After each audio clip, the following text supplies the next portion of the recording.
Welcome to the February 7th meeting of the Jefferson County Board of Education. Prior to this meeting, the board held a work session to discuss an update on human resources and Ford NGL talent academies, and at that time, no action was taken. I want to welcome all of our folks here today and just want to talk about some possible agenda changes possible.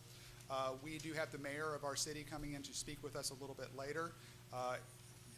And unfortunately the mayor is not here at this time, but I do want to let my colleagues know, and possibly those of you who are in the audience know, that we might seek changing the agenda order just a little bit so we can accommodate the mayor's time and also your time, but we'll see where we stand after we do our recognitions. So at this time, I'd like to take a moment of silence and ask you to please join us for that moment.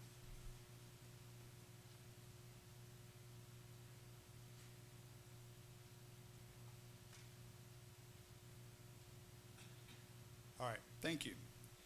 At this time, we'd ask you to please stand for the Pledge of Allegiance.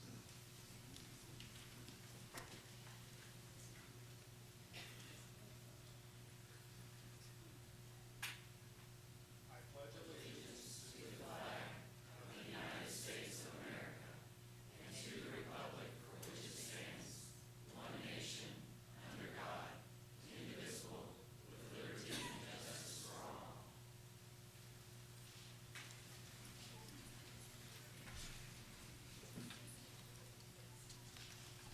Now it is my pleasure to ask Board Member Linda Duncan to read our vision statement. All righty. Our vision is for all Jefferson County Public School students to graduate prepared, empowered, and inspired to reach their full potential and contribute as thoughtful, responsible citizens of our diverse, shared world. All right. Now it's time to do recognitions and resolutions. I'm going to turn this over to Ms. Terry Robinson for recognitions only at this time.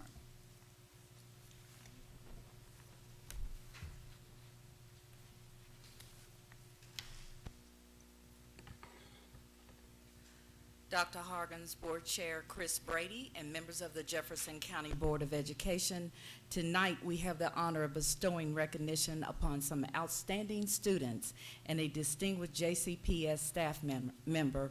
We begin with the recognition of the senior and sophomore DuPont Manual High School chess teams who earned third place honors in the U.S. Chess Federation 2016 K-12 grade championship.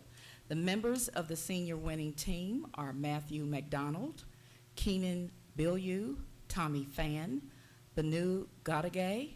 The sophomore winning team members are Michael Harris, William Workman, Ruchera Sumanasekera, Vadu Gadagay, and Jackson Murray.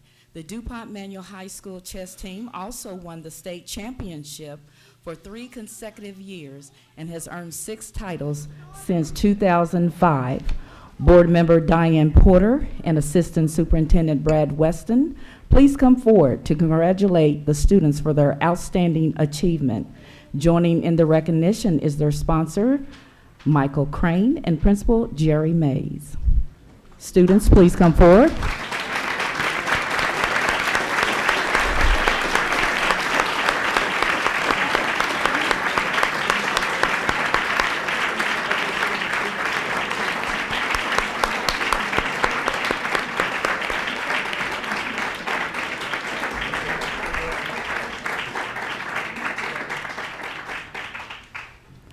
I also like to ask the parents of these outstanding students to please stand and be recognized.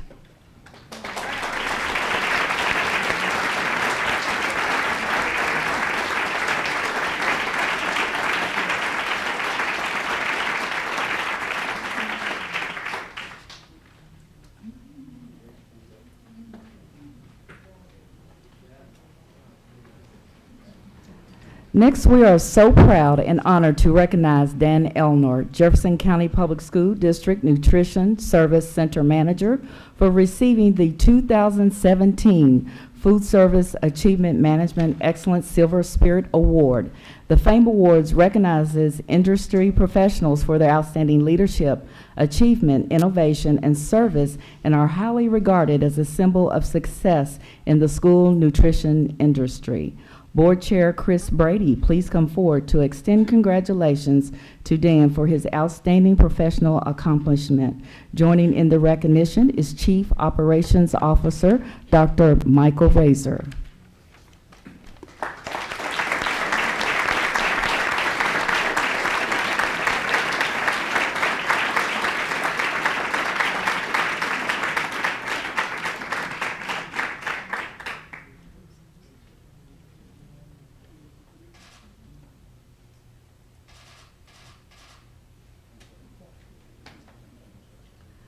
Dr. Hargens and members of the Jefferson County Board of Education, this concludes our recognitions for tonight. Thank you.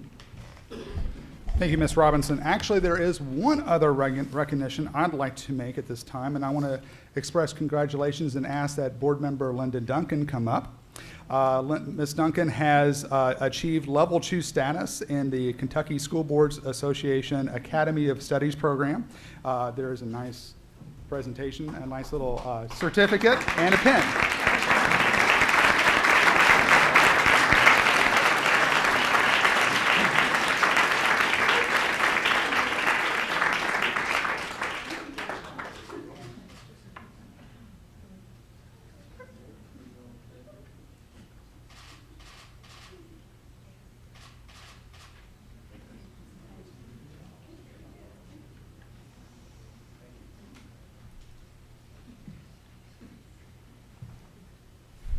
For those of you who may not know, KSBA, the Kentucky School Boards Association, has a program that helps our school boards throughout the state learn and have professional development. And there is a certain tract of classes that's called the Academies of Study, and it can take a while to be able to get to those different levels. And so that is what we're celebrating here as Ms. Duncan's accomplishment for that. No, okay. So the item number 3 on this, on our agenda, will be for resolutions. At this time, there is a number of folks that have signed up to speak regarding this particular agenda item. Normally, our process is that you will have 3 minutes to speak. After 2.5 minutes, you will hear a bell. At the end of 3 minutes, you'll hear 2 bells, and that will be your signal that your time has elapsed. Yes. Oh, and yes, I actually forgot. Any students here, our chess students here from Emmanuel or anybody else, or as far as the family, we do invite you at this time to leave. Once we come back, we'll get started on our speakers. So thank you.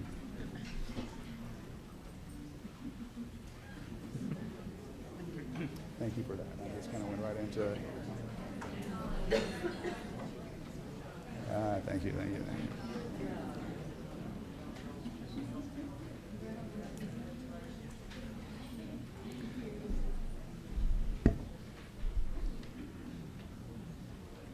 All right. As some folks are leaving, that leaves room for some of you that are on the sides. If you wish to come in and grab a seat, you're more than welcome. We want everyone to be comfortable. Before we begin on the speakers, I do want to ask for a motion to receive the the recognitions. Member Porter motions. Is there a second? Member Duncan seconds. All those in favor of receiving the recognitions? All those opposed? Motion carries. It's unanimous. All right. So as I said, at this time, we're going to ask for speakers to come up and speak to the agenda item regarding resolution for declaring Jefferson County Public Schools a safe haven district. Once again, you will have 3 minutes to speak. At the 2.5 minute mark, you hear a bell. At the end of 3 minutes, you'll hear 2 bells signaling your time. The first person that is signed up to speak to this is Marcos Morales. On deck after Mr. Morales will be Shannon Lockhart.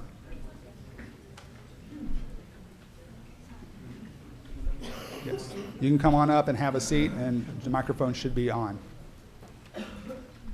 Welcome. Thank you. Good evening. My name is Marcos Gabriel Morales. I live in District 5, Board Member Duncan. I am a bilingual associate instructor at the ESL Newcomer Academy. I am here to advocate for JCPS becoming a safe haven for its immigrant and refugee students. As a teacher at the ESL Newcomer Academy, I have the privilege and honor of serving this population every day. Amongst many tasks, the students at ESL Newcomer Academy work very hard at overcoming the language and cultural barriers that come with being in a new place. Behind this hard work lies great worry and fear that they, along with their families, could be deported. Every week, I have numerous students voice deep concern for this issue. Though my job is to interpret Spanish and instruct, another unstated and even more important job is to hold an understanding, compassionate, and loving space for students, just as if their mother or guardian were there with them. Something that would help me in doing this more fully would be if JCPS accepted the Safe Haven resolution. This would be a huge weight off their shoulders and truly allow for them to develop a deep sense of belonging and security at school. Please help me and my fellow teachers honor these students' sacred journey by granting them space where they may not worry about deportation, but about reaching their full potential as American, immigrant, or refugee JCPS students. Thank you for your time. Thank you, Mr. Morales. All right, next on the list is Ms. Sharon Lockhart. After Ms. Lockhart will be T. Gonzalez.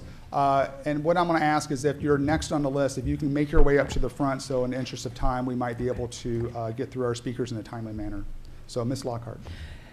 Thank you for this time, Dr. Harkins and the school board. I am here to address you as the parent of JCPS children and also as a clinical social worker who has worked both in the country and out of the country with immigrants and refugees. I've also been a teacher in the Catholic school system, but felt that JCPS was the best place for my own children. I want to tell you a little bit about our personal story and why this means so much to us. I was living and working and doing mental health down in Guatemala, working with survivors of a genocide there. I fell in love with my husband. We had 2 beautiful children, and then our lives were threatened. And so we made the choice, since I am a U.S. citizen, to come back here. So my children are immigrants. My husband is a resident. And one of the things that means the most to us is this sense of safety. That is exactly why we came here. We chose safety. Every day I work with kids whose families have chosen the same thing. And I believe as a parent and I believe as a social worker that we need to take care of our children, and we need to not question anything about where they have come from, what they have been through, and I guarantee that they have been through, and I can say that especially even for my own family, and we came here in an easier process than a lot of the kids that are in the system. Kids want to be safe, and kids don't need to worry about what's going on. And my kids have questions. The environment around us with the current administration is very stressful. Kids hear things, and I would like nothing better than to be able to reassure my children, you are safe. And the same with my clients' children, that you are safe. I believe that as adults, we have a responsibility to our children to say, we are here for you, and that we need to set that tone of this is a place where dignity matters, where respect matters, where we will do everything possible to help you reach your potential. And so I think that this is an important way that JCPS can be a model to other school districts, can be a model to our children and to our country, who is not necessarily so open-minded and not necessarily able to have that kind of safety in mind for our kids. Thank you. Okay. All right, next on our list is T. Gonzalez, afterwards, which will be Reverend Mamie Broadhurst. Good evening, board members and Superintendent Hargens. My name is T. Benicio Gonzalez, and I'm a resident of the St. Joseph's neighborhood in Dr. Wilner's district. This district's vision says that we want our children to be prepared to be part of a diverse, shared world. And its mission says that we'll do this within caring and supportive environments. It is for that reason that I'm here tonight in support of a resolution declaring Jefferson County Public Schools a safe haven school district. I respect the challenge that you face in meeting the needs of over 100,000 children each day in our JCPS schools. The needs are great. We know they need access to opportunities to excel in math and science and technology. We know that they need access to comprehensive and medically accurate information about sexuality and healthy relationships. We know they need us collectively as a community to address significant social barriers like poverty, community safety, and food access, so that they can have the greatest opportunities to be successful, and so much more. That is a tall order. But we know that none of that is possible unless our children feel safe in their learning environment. There are children across the city tonight who are worried about their safety in this city and in this country. They are worried about their family's safety in this city and in this country because of their immigration and refugee status. Tonight, with the passage of this resolution, you can tell them and their families that our community is indeed committed to a diverse and shared world, and that JCPS will do whatever in its power to keep our children safe. I'm asking you tonight to be bold. Be courageous. Our children need us as adults to stand up and do this, to have their back. Say yes to this resolution. Let us be a safe haven for all of our children. Thank you. All right. Thank you, Mr. Gonzalez. Reverend Broadhurst is next. Jordana Peacock is next. Reverend Broadhurst. Members of the school board and gathered community members, my name is Mamie Broadhurst. I am here to speak in favor of the resolution tonight. My daughter began kindergarten last year. Her name is Nora.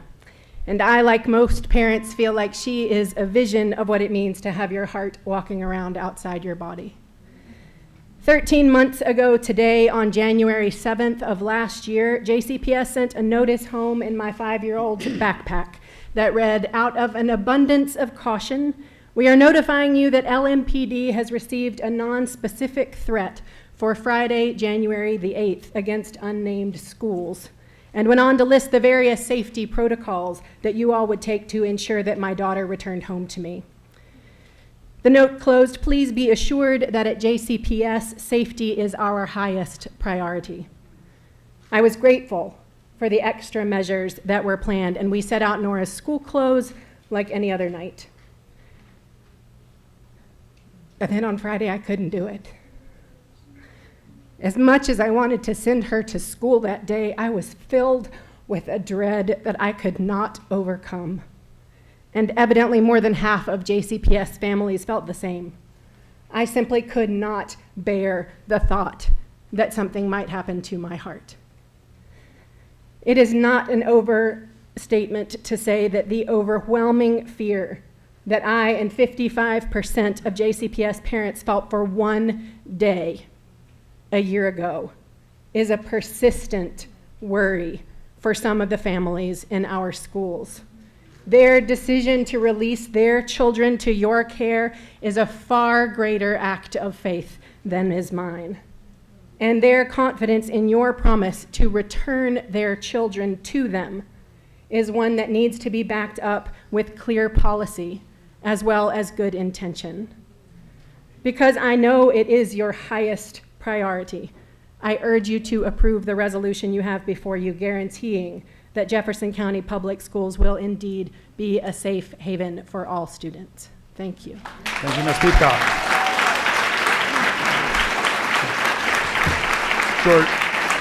Jordana Peacock. Thank you, Reverend Broadhurst. Jordana Peacock is next. Tammy Berlin will be up after Ms. Peacock. Just one more reminder. I understand there's a lot of motion here. No, there's a lot of clapping. I understand that, but please keep that to a minimum so we can continue our process here. And also so we can hear what's going on. Ms. Peacock. Thank you. My name is Yardena Peacock, and I'm River's mother. We live in South Louisville. In his first year of kindergarten, River's friendships have deepened, and his understanding of what it means to be a kind and loving person in this world. He has begun to learn Spanish, and through his relationships expanded his understanding that through relationships across difference, we know how to show up as kinder people. Our community and friends are Muslim, Black, and Latinx, and we are concerned about the safety of our community and the safety of our friends in the schools. Please make JCPS a sanctuary for all people and pass this safe haven resolution, because we will all lose out if it doesn't. And River would like to say something.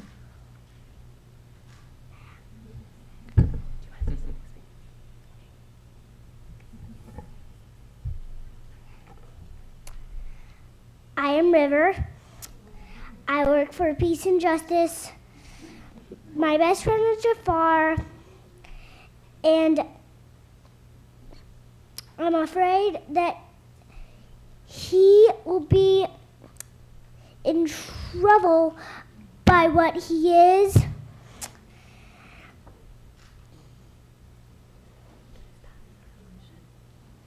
Please pass the resolution. Thank you. Tammy Berlin is next. Ann Wash, you're after Miss Berlin. Good evening, Tammy Berlin, Jefferson County Teachers Association. I'm the vice president. And I wanted to share with you a message from Brent, who is not able to be here tonight. That message says that on behalf of the association, we want to thank you for the bringing forward the resolution, the Safe Haven resolution tonight. And on behalf of the 5,900 educators that we represent and the 101,000 students that we serve, we want to commend you and the school board for the courage and the compassion that this document embodies. Our teacher members report to us that many of our students who have come to our country from other nations or who have family members who have come here are arriving at school extremely frightened and anxious every day, and I see them in my class. They're literally living in fear every day, and this fear is deeper and broader than many in our community understand. Our members share with us that even students whose families are now full U.S. citizens worry that their citizenship may be revoked and that they or their family members may be forced to leave. So I cannot commend you enough for taking the step of formally adopting such a clear statement of our collective determination as educators and advocates for children to assure every student that we will be doing everything legally within our authority to see that our public schools are safe and supported havens where they know their well-being is our top priority. I hope every member of our school board will support this powerful statement to the students that we serve. Thank you for all that you do for our children and for public education. Thank you, Ms. Berlin. Ann Wash, you're next. Maria Scharfenberger, you will be up on deck. I'm in Ms. Porter's district, and I teach at Central High School. I have a son at Coleridge Taylor Montessori. I want to speak about the impact of the current political climate on the students I teach. I'm an English language learning teacher at Central. I want to talk about what the ban on refugees from 7 majority Muslim countries and a threat of a bigger wall guarded by more guns does to students trying to learn English and pursue dreams in Jefferson County. I want to start out by saying I want to be clear about our immigrant and refugee students. There is no stopping them. They are fierce and determined, and they have their eyes on the prize. In addition, they have already lived under dictatorships with oppressive laws, and they have gotten out. Imagine what they and their families have already accomplished. Yet I worry about them, and they know this, and they say to me, "It's okay, we're okay." But I hear them, and they say to each other, "Be careful, be wary, stay on guard." They also miss school because their parents are in danger of, or are, as happened this week, being deported. They also wonder if their teachers are looking at them as the bad people, to quote the president. Or they might be questioned about their immigration status by a teacher who doesn't understand how threatening that can feel. We need this resolution to say in 136 languages, you are welcome here. You belong in these schools, and in fact, you make our schools great. We need this resolution to say to our non-immigrant community, let's offer sanctuary to these remarkable people who've chosen Louisville as their home. We need this resolution, and we need JCPS to take further action and share it with all students because they need to see our values in action. We need this resolution so that JCPS takes further action and educates all its employees about the rights of immigrant and refugee students, so that JCPS sets as a standard of professionalism, sensitivity, and support for every child who comes in our doors to be educated. I ask every school board member to support the resolution declaring Jefferson County Public Schools as a safe haven school district. Thank you. Thank you, Ms. Walsh. Maria Scharfenberger, my apologies if I'm mispronouncing that. And Farhan Abdi, you're next. Good evening. I am a psychotherapist, and I work with many families and school children who are affected in a very negative way by all the anti-immigrant speech they have heard both in the media and in our schools. All of my clients are immigrants or children of immigrants, and their school attendance and performance is being greatly affected by what is going on. Please support the Safe Haven resolution and any other measure that helps these children feel safe and that they belong in our community and in our schools. Many have expressed to me that they are being taunted and bullied, regardless if they are from the United States or not.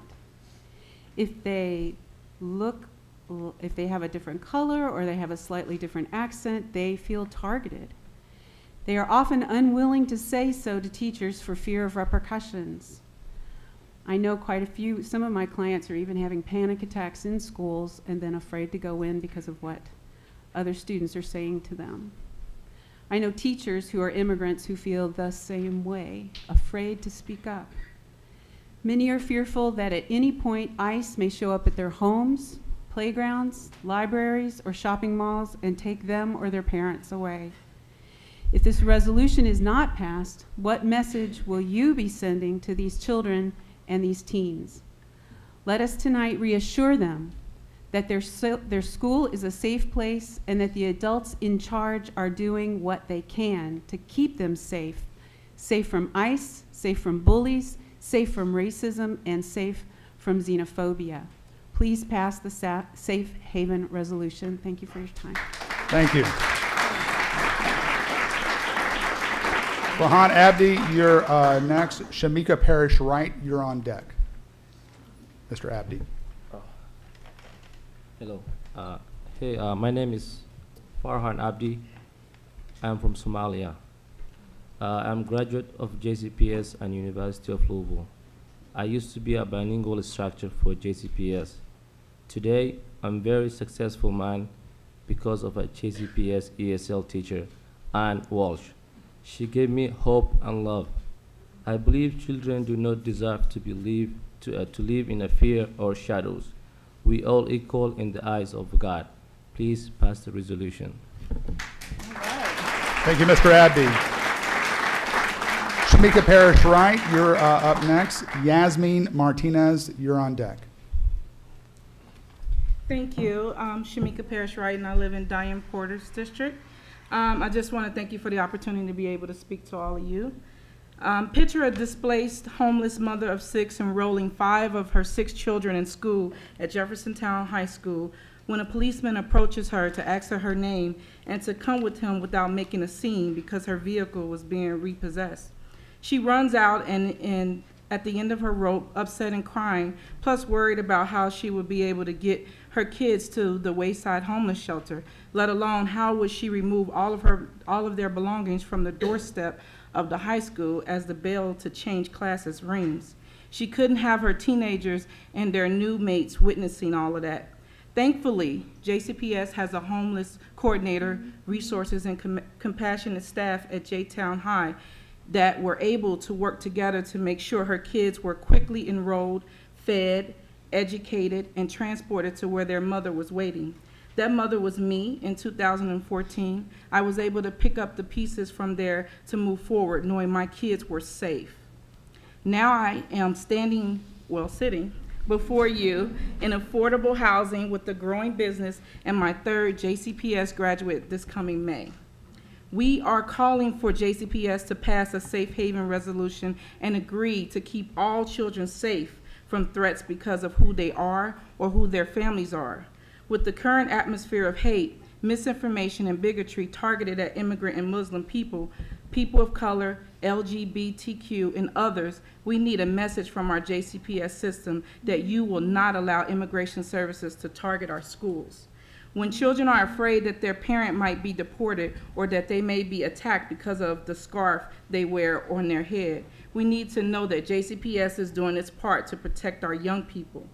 Please agree not to allow police or immigration agents to make our schools a collaborator in fear and separation of children and youth from their families. I sincerely urge you to support Sanctuary and JCPS. Again, thank you. Thank you, Ms. Parrish-Wright.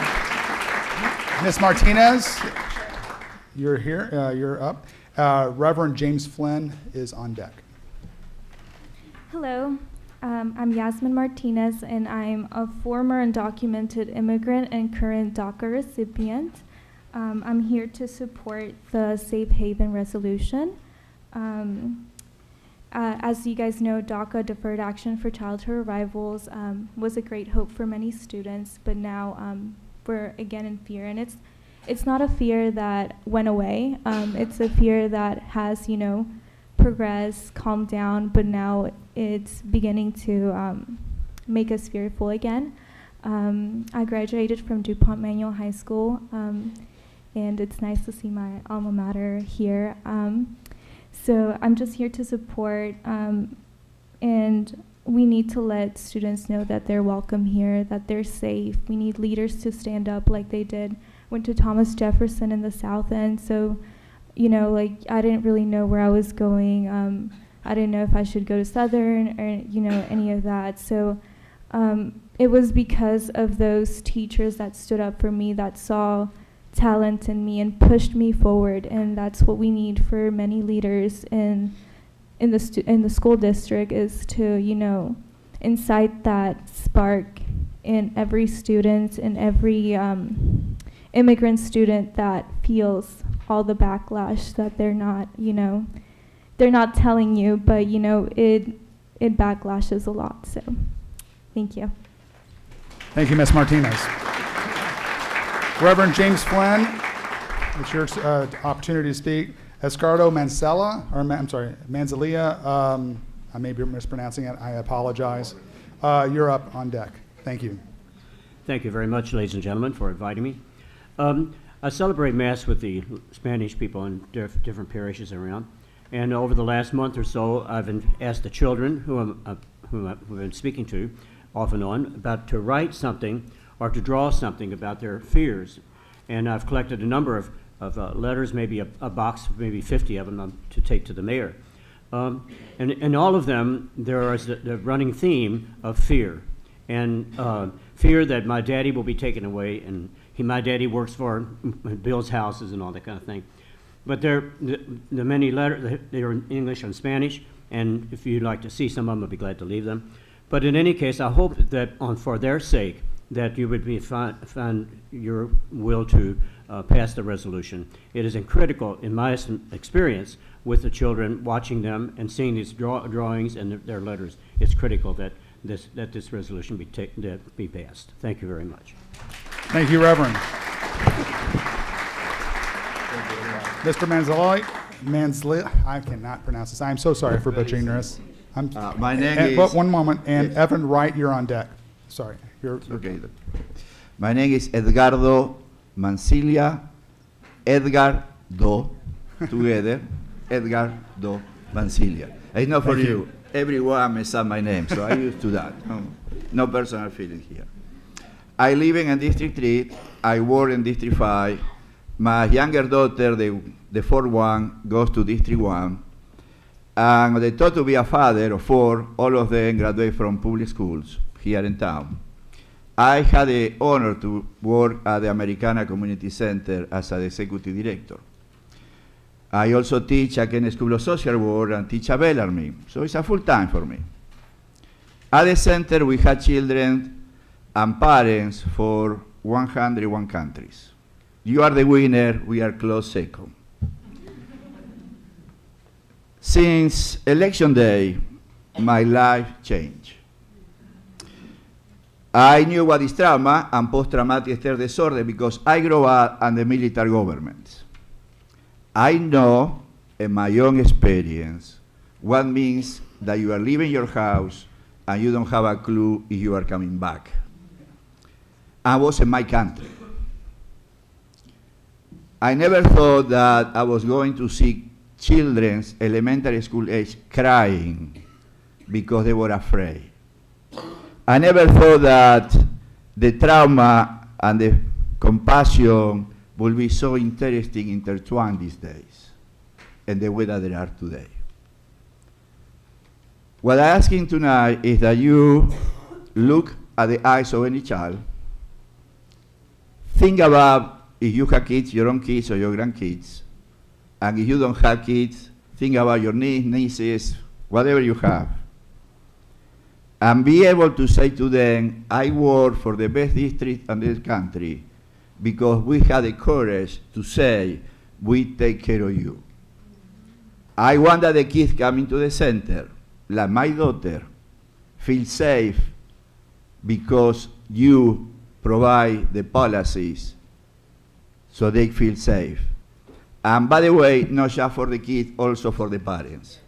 This is a two generations approach. Parents need to know that the school district welcome them. And I finish with something that was mentioned before. I really, some of you listened to this before, so I'm going to repeat myself.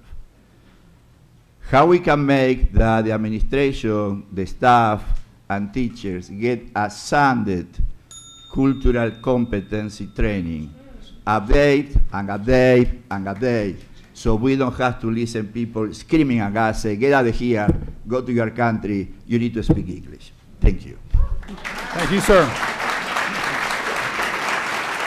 Mr. Wright, it's your opportunity to speak to the board. Michelle Kuiper, you are next on deck. My name is Evan Wright. I'm a proud graduate of Montessori Elementary School, Ramsey Middle School, and Atherton High School.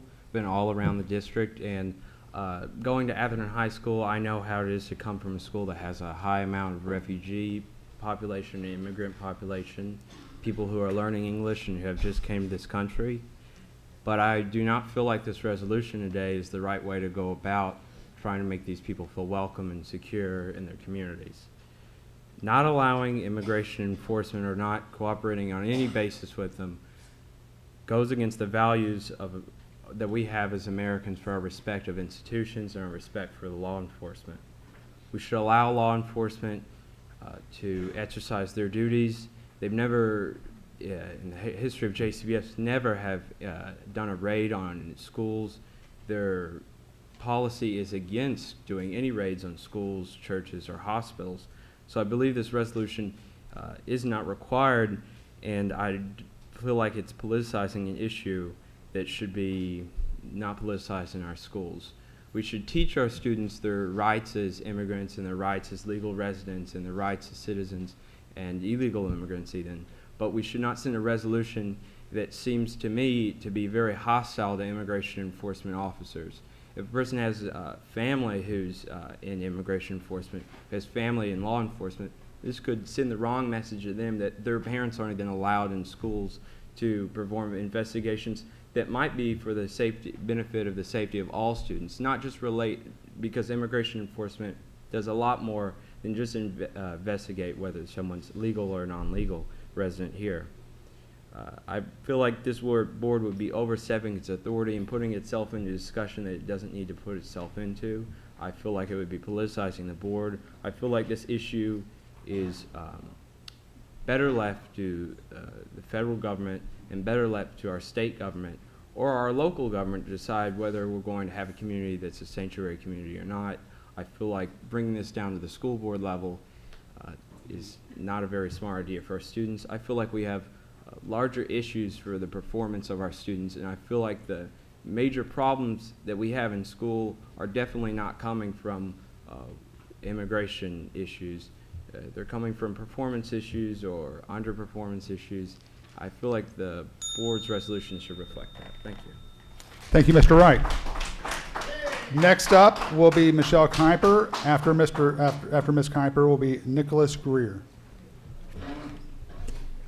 Hi, thanks for the listening to me. I think I'm a little out of context, but it is also intertwined. So my name is Michelle Kuiper, and I am actually the survivor of someone who was called the U of L rapist for for almost 2 decades. My niece actually works for the Kentucky Refugees Ministry, and I just want to say that we need to create a world without violence and a schools without violence. They're very intertwined. The young girls and women that she sees, and also men whom we don't talk about, I just want to give facts, and that's all I'm here for. The long-term effects of rape, we don't talk about these things, but these are also these people just here in America and people that come abroad. She probably sees 9 to 10 children a day that have gone through this. 94% of women who are raped experience post-traumatic stress disorders. 30% of women report PSD symptoms 9 months after rape. These are also girls. 33% of girls or women who are raped commit suicide. Approximately 70% of rape sexual assault victims experience moderate to severe distress. People who have been sexually assaulted are more likely to use drugs than the general public. 3.4 times more likely to use marijuana. They're 6 times more likely to use cocaine and 10 times more likely to use other major drugs.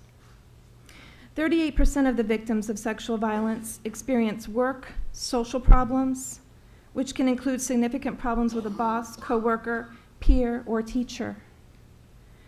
What I'm here for is, can we please look at these people? This is nonpartisan issues. These are human issues. People that are coming from abroad are escaping violence. They're escaping violence on an everyday basis that we can never fathom. And I'm talking for you here today of someone who was sexually assaulted by someone that I did not know, who was a stranger, who became a serial rapist, and 2 of us were students. He terroristic threatened me. He was able to call me and find me at my new home. That my dad put everything in his name when I tried to go back 2nd semester. I am now at 47, just returning back to college. And I can tell you, when I talk to my niece with the Kentucky Ministries, when she tells me about these refugees, they've experienced this. So when we're saying that they don't belong here, who doesn't belong here? Because don't we all? All right, thank you, Ms. Kuiper. Nicholas Greer. Is Nicholas Greer here? No, all right. Amina Muhammad. Is Amina Muhammad here? Ms. Muhammad, it is your turn to speak. Right after Ms. Muhammad, it will be Ron Russell. You're on deck. And at that point, I will conclude our speakers. Hi, everybody. Sorry, I don't have a voice. My name is Amina Muhammad, and I'm born in the United States, but my parents are from Somalia. I am a nurse, I am an interpreter, and I am Somalian Youth of Louisville.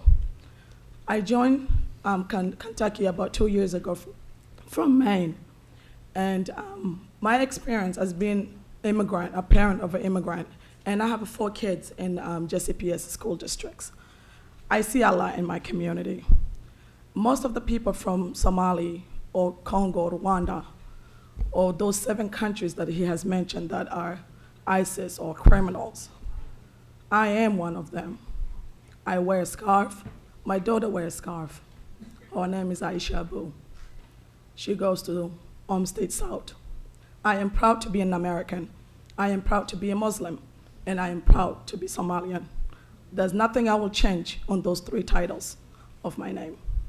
But one thing I request from front of all of you guys is that to keep my daughter and those kids who are suffering every day, who are tearing and scared and nightmares and dreams that you have given to them. Nobody has choice to come to America.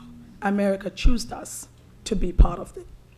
And now taking that choice away is not only hurting for me, it hurts for my kids, it hurts for our future, and even it hurts emotionally. I request and I ask for you guys not only looking at us as Muslims, not looking at us as immigrants, not looking at us as Africans, but look at us like one of you guys. Look at yourself in the mirror and see a refugee. We have been through a lot. from raping, molestation, killing, and everything else you can ever imagine. Nobody wants to leave their homeland. Nobody. None of you guys will want to go now to a country that you do not speak their language, that you do not know their culture, that you do not know their values, and try to be part of it. We are those people. We went through a lot. You have opened your doors, you have given us the air to dream and the opportunity to be what we are. And now just asking us to say, hey, guess what? We closed our doors. You have no opportunity here. You have no dream here. It's like being in a dark room and not hearing no sounds but yourself. So I ask you guys, not only look at you guys as an educational, but Americans are lucky to get education, and we want to be lucky to get education. Please open your doors for us. Thank you. Thank you, Ms. Muhammad. Ron Russell, thank you for joining us this evening.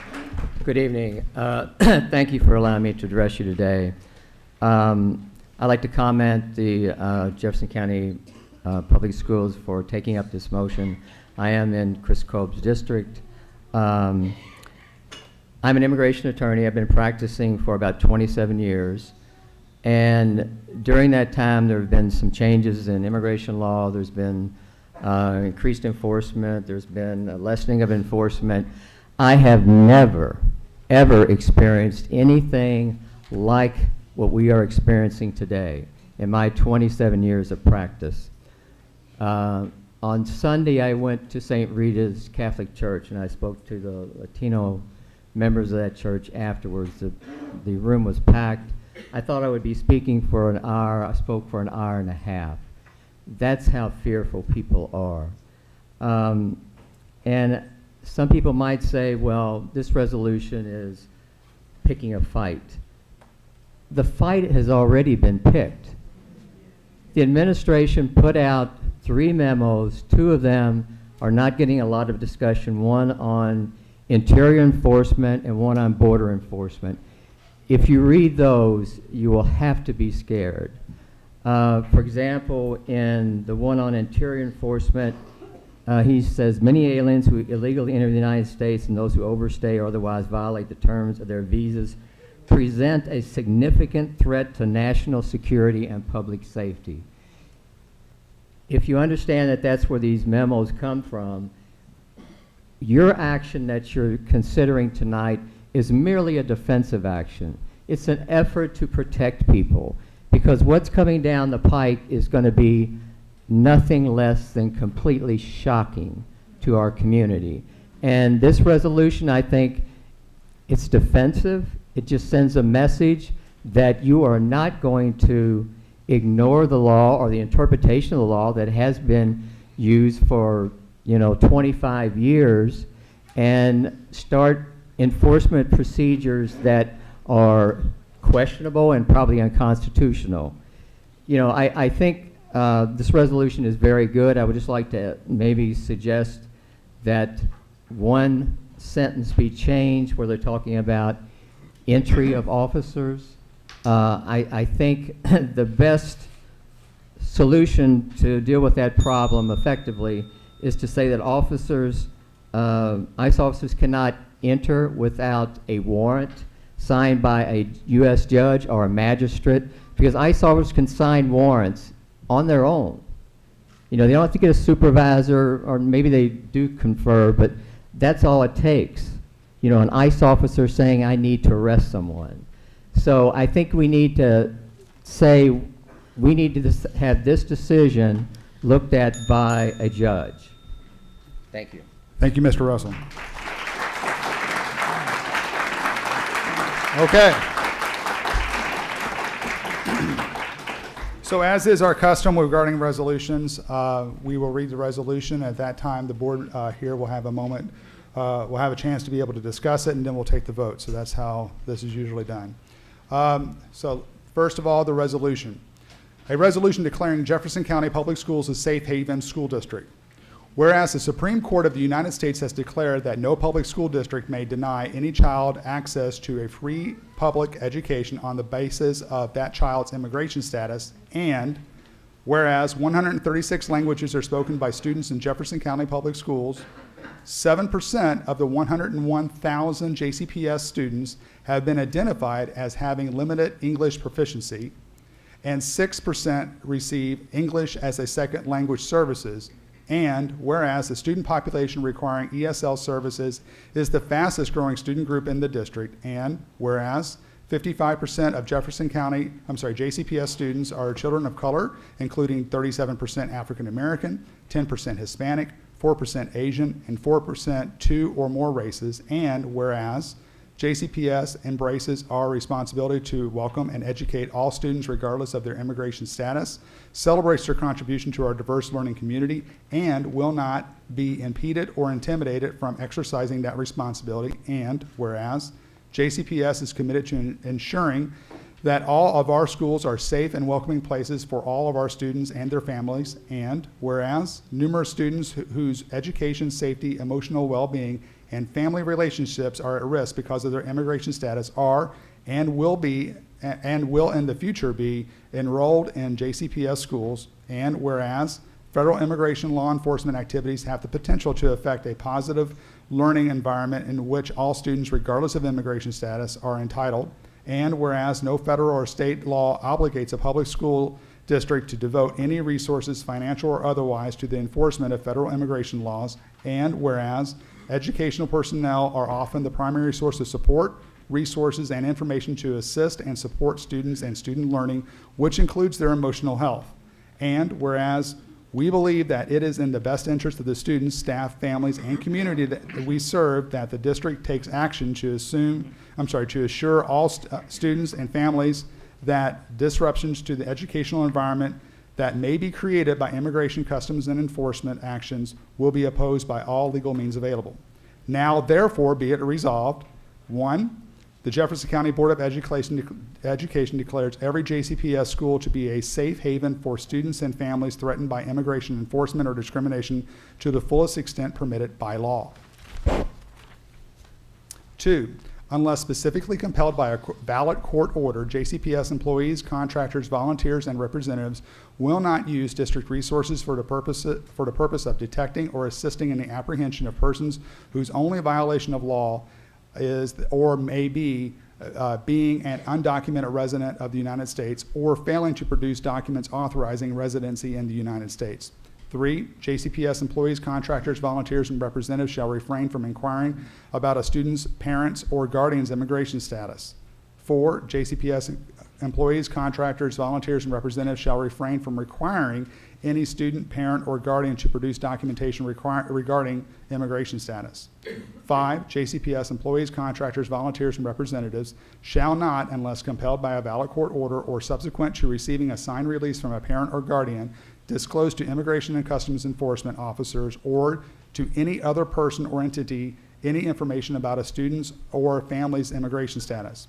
6, JCPS employees, contractors, volunteers, and representatives shall not, unless compelled by a valid court order or subsequent to receiving a signed release from a parent or guardian, disclose to Immigration and Customs Enforcement officers or to any other person or entity any information about any JCPS student that is protected by the Family Education Rights and Privacy Act. 7, no Immigration and Customs Enforcement officers or other immigration law enforcement personnel shall be granted access to JCPS schools or facilities for the purpose of enforcing immigration laws unless, A, the superintendent is notified of the intention to enter with adequate notice of the superintendent so that superintendent can take steps to provide for the emotional, physical safety of students and staff. B, those requesting to enter provide the superintendent with credentials, the reasons for the requested entry, and written authorization provided by law for such entry. And C, the superintendent determines upon consultation as appropriate with district legal counsel that the request access should be granted. 8, JCPS shall continue to provide strictly confidential counseling to all students, including those who fear what might happen to them or family members due to immigration status, and will, without inquiring into the particulars of any student's immigration status, refer each student having such fears to organizations to provide them with accurate information about their rights and responsibilities under immigration law. 9, no JCPS student shall be denied equal access to any services, educational or otherwise, including access to awards or institutional scholarships on the basis of of the student's immigration status. 10, JCPS shall distribute this resolution to district students and parents and to all employees, contractors, volunteers, and representatives by effective means of communication and translate it into languages commonly translated by JCPS. 11, JCPS shall promptly review existing policies and procedures and revise them to the extent necessary to comply with this resolution. And then it goes on to say, in witness thereof, we have set our hands and caused the seal of the Board of Education of Jefferson County to be affixed on the 7th day of February 2017. This resolution shall take effect upon its passage, and then it goes on for signatures. But that's the gist or the context of the resolution itself. At this time, I'd like to open it up to board members if there's any discussion on this amendment. Member Duncan. Just a question, and make sure I'm on here.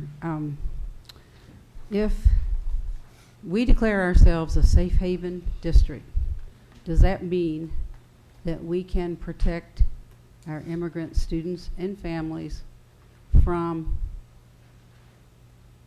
any warrant that is presented by immigration officials who come to a school? I will turn that's a legal question, and I'll turn that over to District Council.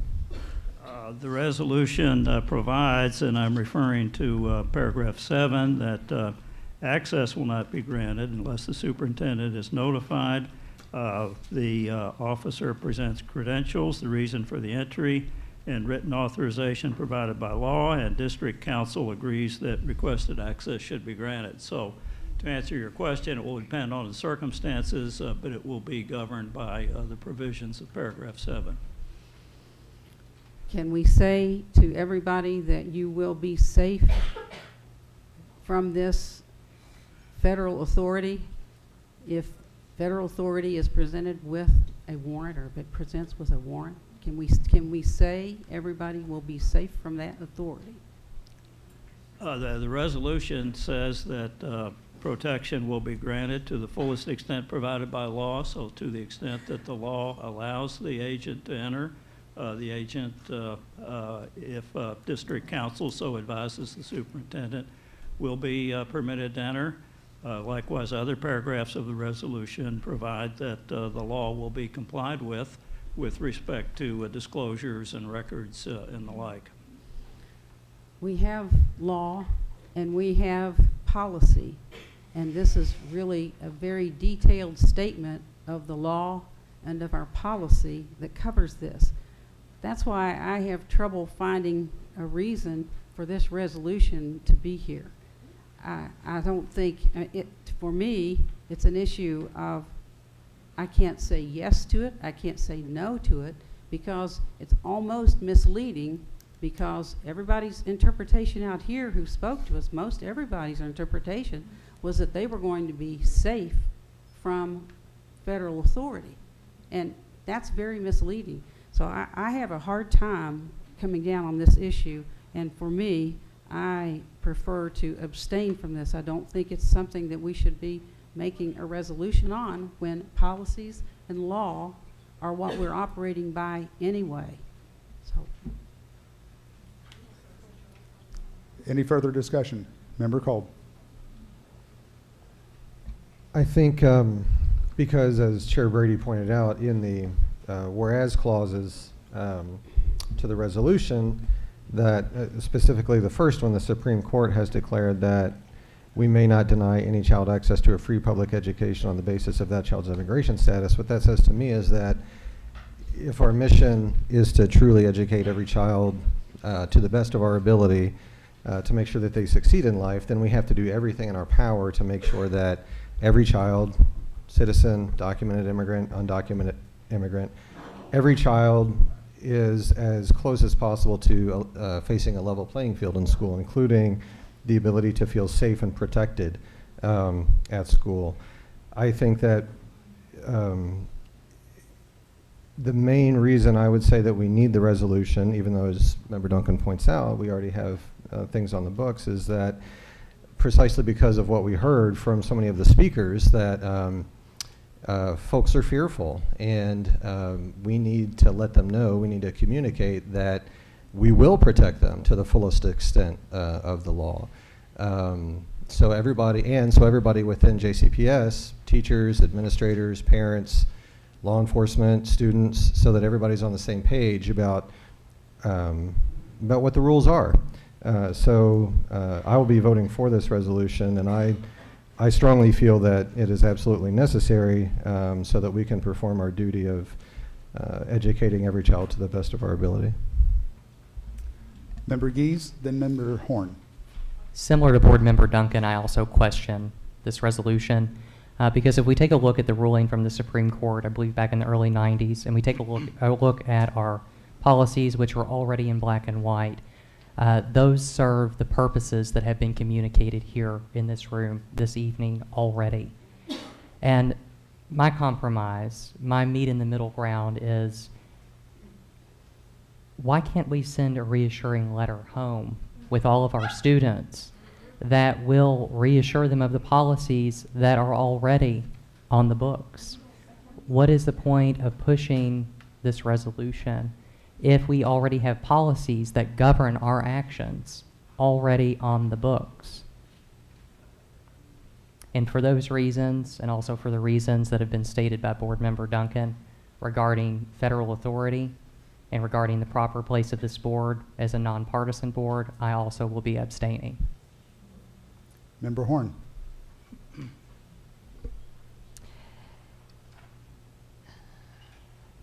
I rarely prepare something, but as someone who's, my great-grandfather came here from Armenia.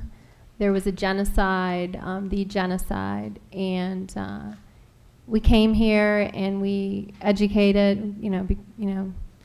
Education was always a big, high value in my family.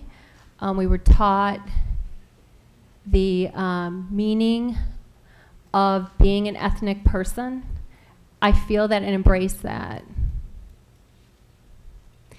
It's difficult for me, because of my history, to see how doing this resolution can make an immigrant feel safer. I have talked to friends here that are immigrants. They are concerned that this will make them less safe. It's a conflict for me as a school board member in a nonpartisan body. I'm in a nonpartisan role to be dealing with an issue that is bigger than my role here. It's a national issue, it's a local issue, it's a personal issue. So in a resolution, to get some kind of draft on a Wednesday that wasn't even written, to get the full draft on a Friday, without taking the time and the effort to let me take the time and the effort to listen to you appropriately. There's something wrong here, okay? This resolution was written somewhere. By who? I got it on Friday. How did we are not supposed to be talking to each other. There's rules. We're all equal board members. I represent 100,000 people. To be given something on a Friday and be expected to vote on something that's dear to my heart, to my life, to be given in such a callous way, I'm not sure I can vote for this. I'm not sure I can vote against it. But here's my statement.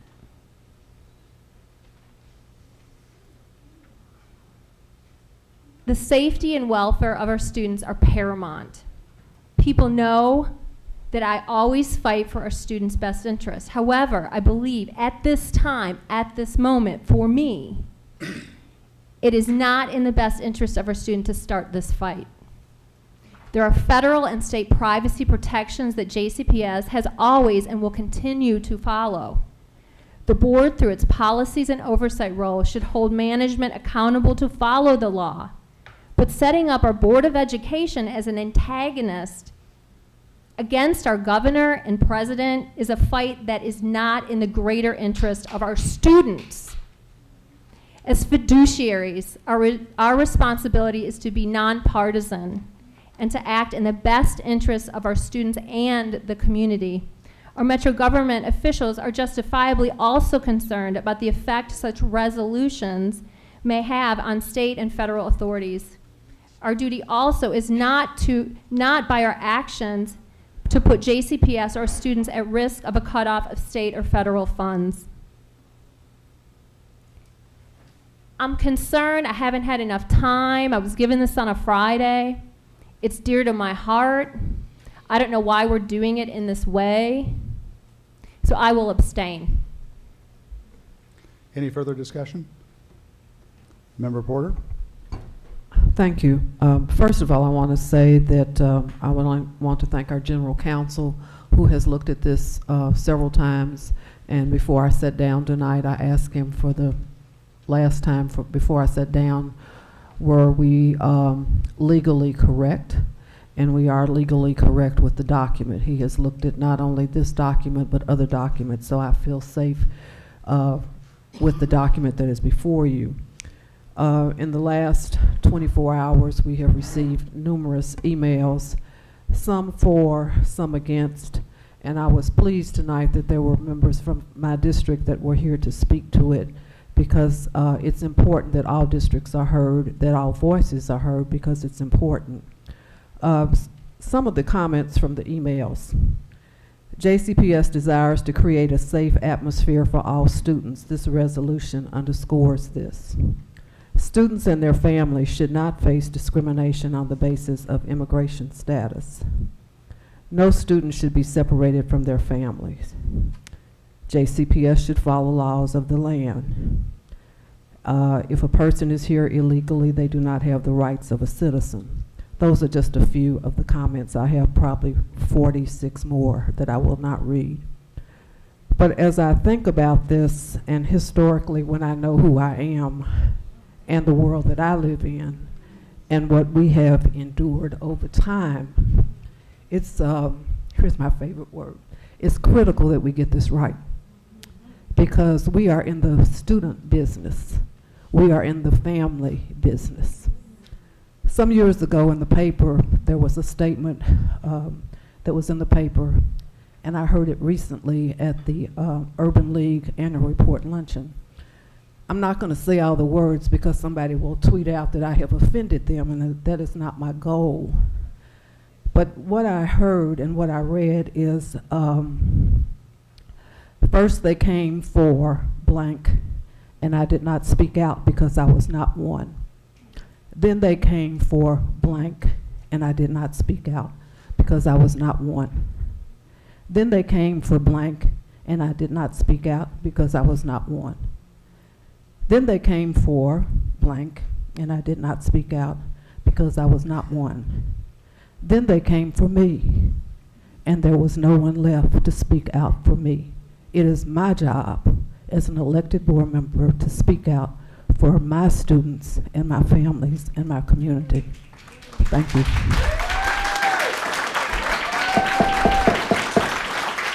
Again, I understand that there's emotions on all sides of this. I ask you to abstain from clapping. Vice Chair Wellner.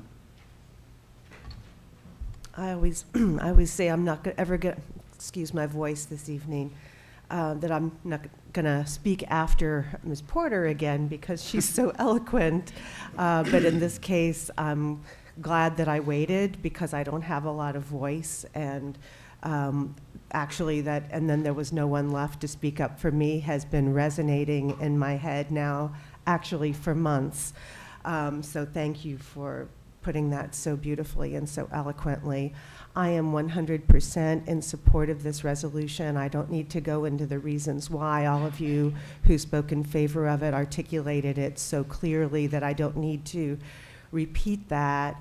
I also have been in the last, and I've been hearing these messages over the course of several days. In the past 24 hours, I've received messages speaking in opposition to the resolution. And some of those objections seem to be maybe based on some misinformation, and I just want to turn to the General Counsel for confirmation. One of the objections that's been stated in a number of emails is that this resolution encourages students, sets an example for being able to pick and choose which laws to follow, and that we're not going to follow immigration laws because we don't like them. I would just like for our General Counsel to respond to that. That is an incorrect interpretation of the resolution. The resolution does say that the school district will comply with federal law. So we are not advocating for disobeying federal law, state law, local law. We're not advocating for ignoring any laws. Is that correct? That's correct. Okay. I think that's all the voice I have left on this issue, but thank you. All right, thank you. I guess as chair, I'll go last here. I do have some prepared statements. I know you've listened to me read from paper already.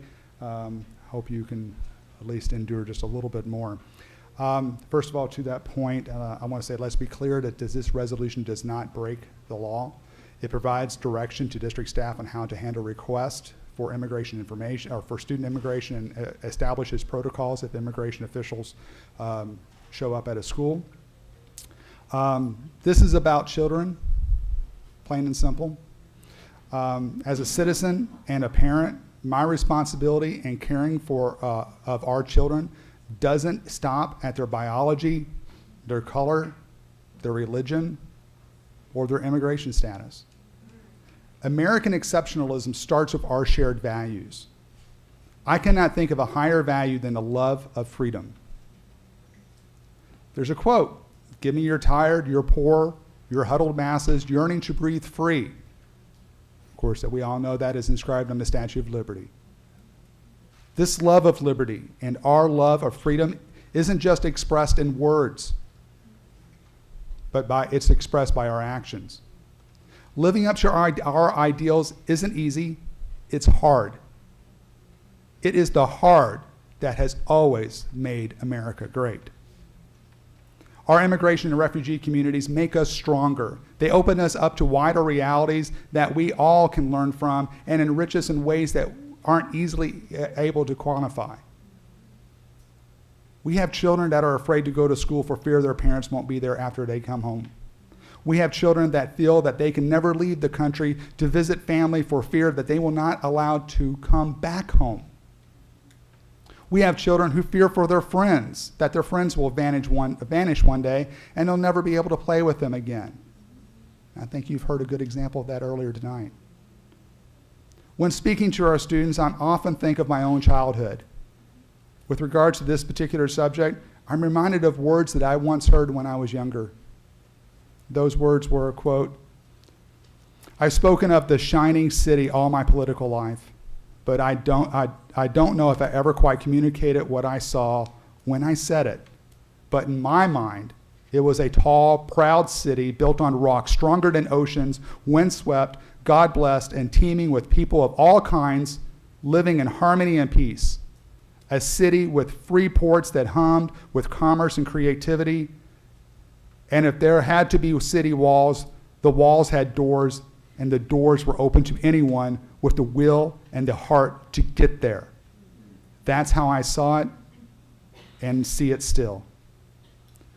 Those words were from President Ronald Reagan during his farewell address. That's how he sees it, or that's how he saw it.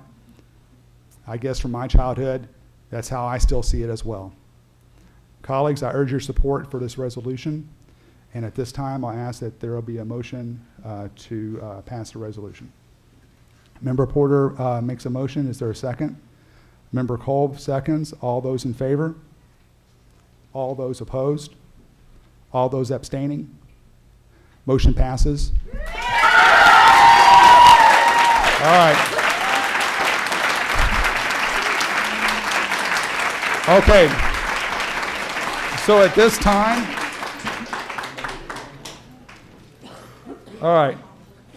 So at this time, thank you, colleagues. What I would like to do is make a motion. I will make a motion to change the meeting agenda. So to put the information item, let me make sure if I get this correct here, to move information item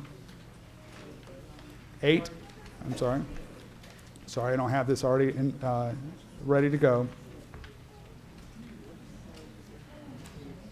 8A, which will report on progress to I'm sorry, is that right? Information items, the first one? Yeah, report on progress to achieve the goals set forth in the joint commitment to improve educational outcomes between Louisville Metro and JCPS. I'm asking that asking for this motion to be approved to move this item up to now, simply because the mayor of our city will be speaking to it, and I know that he has a previous engagement right after this, or a prior engagement after this. Is there a second to move this agenda item? A second is made by Vice Chair Porter. All those in favor? All those opposed? Okay. Any opposed? Member Horn, are you abstaining? Or are you in favor of moving the agenda? All right, so it's all as 7-0 unanimous. So at this time, we will move to have that particular item presented. Thank you.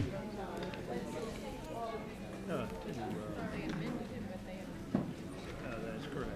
They moved that one up. I guess. I mean, I think you could approve it.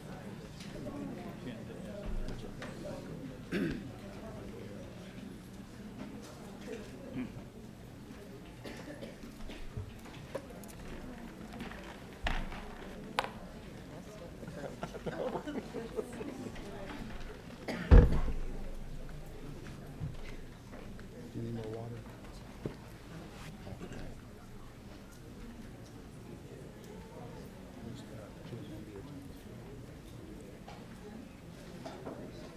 Yeah, we're going to get that.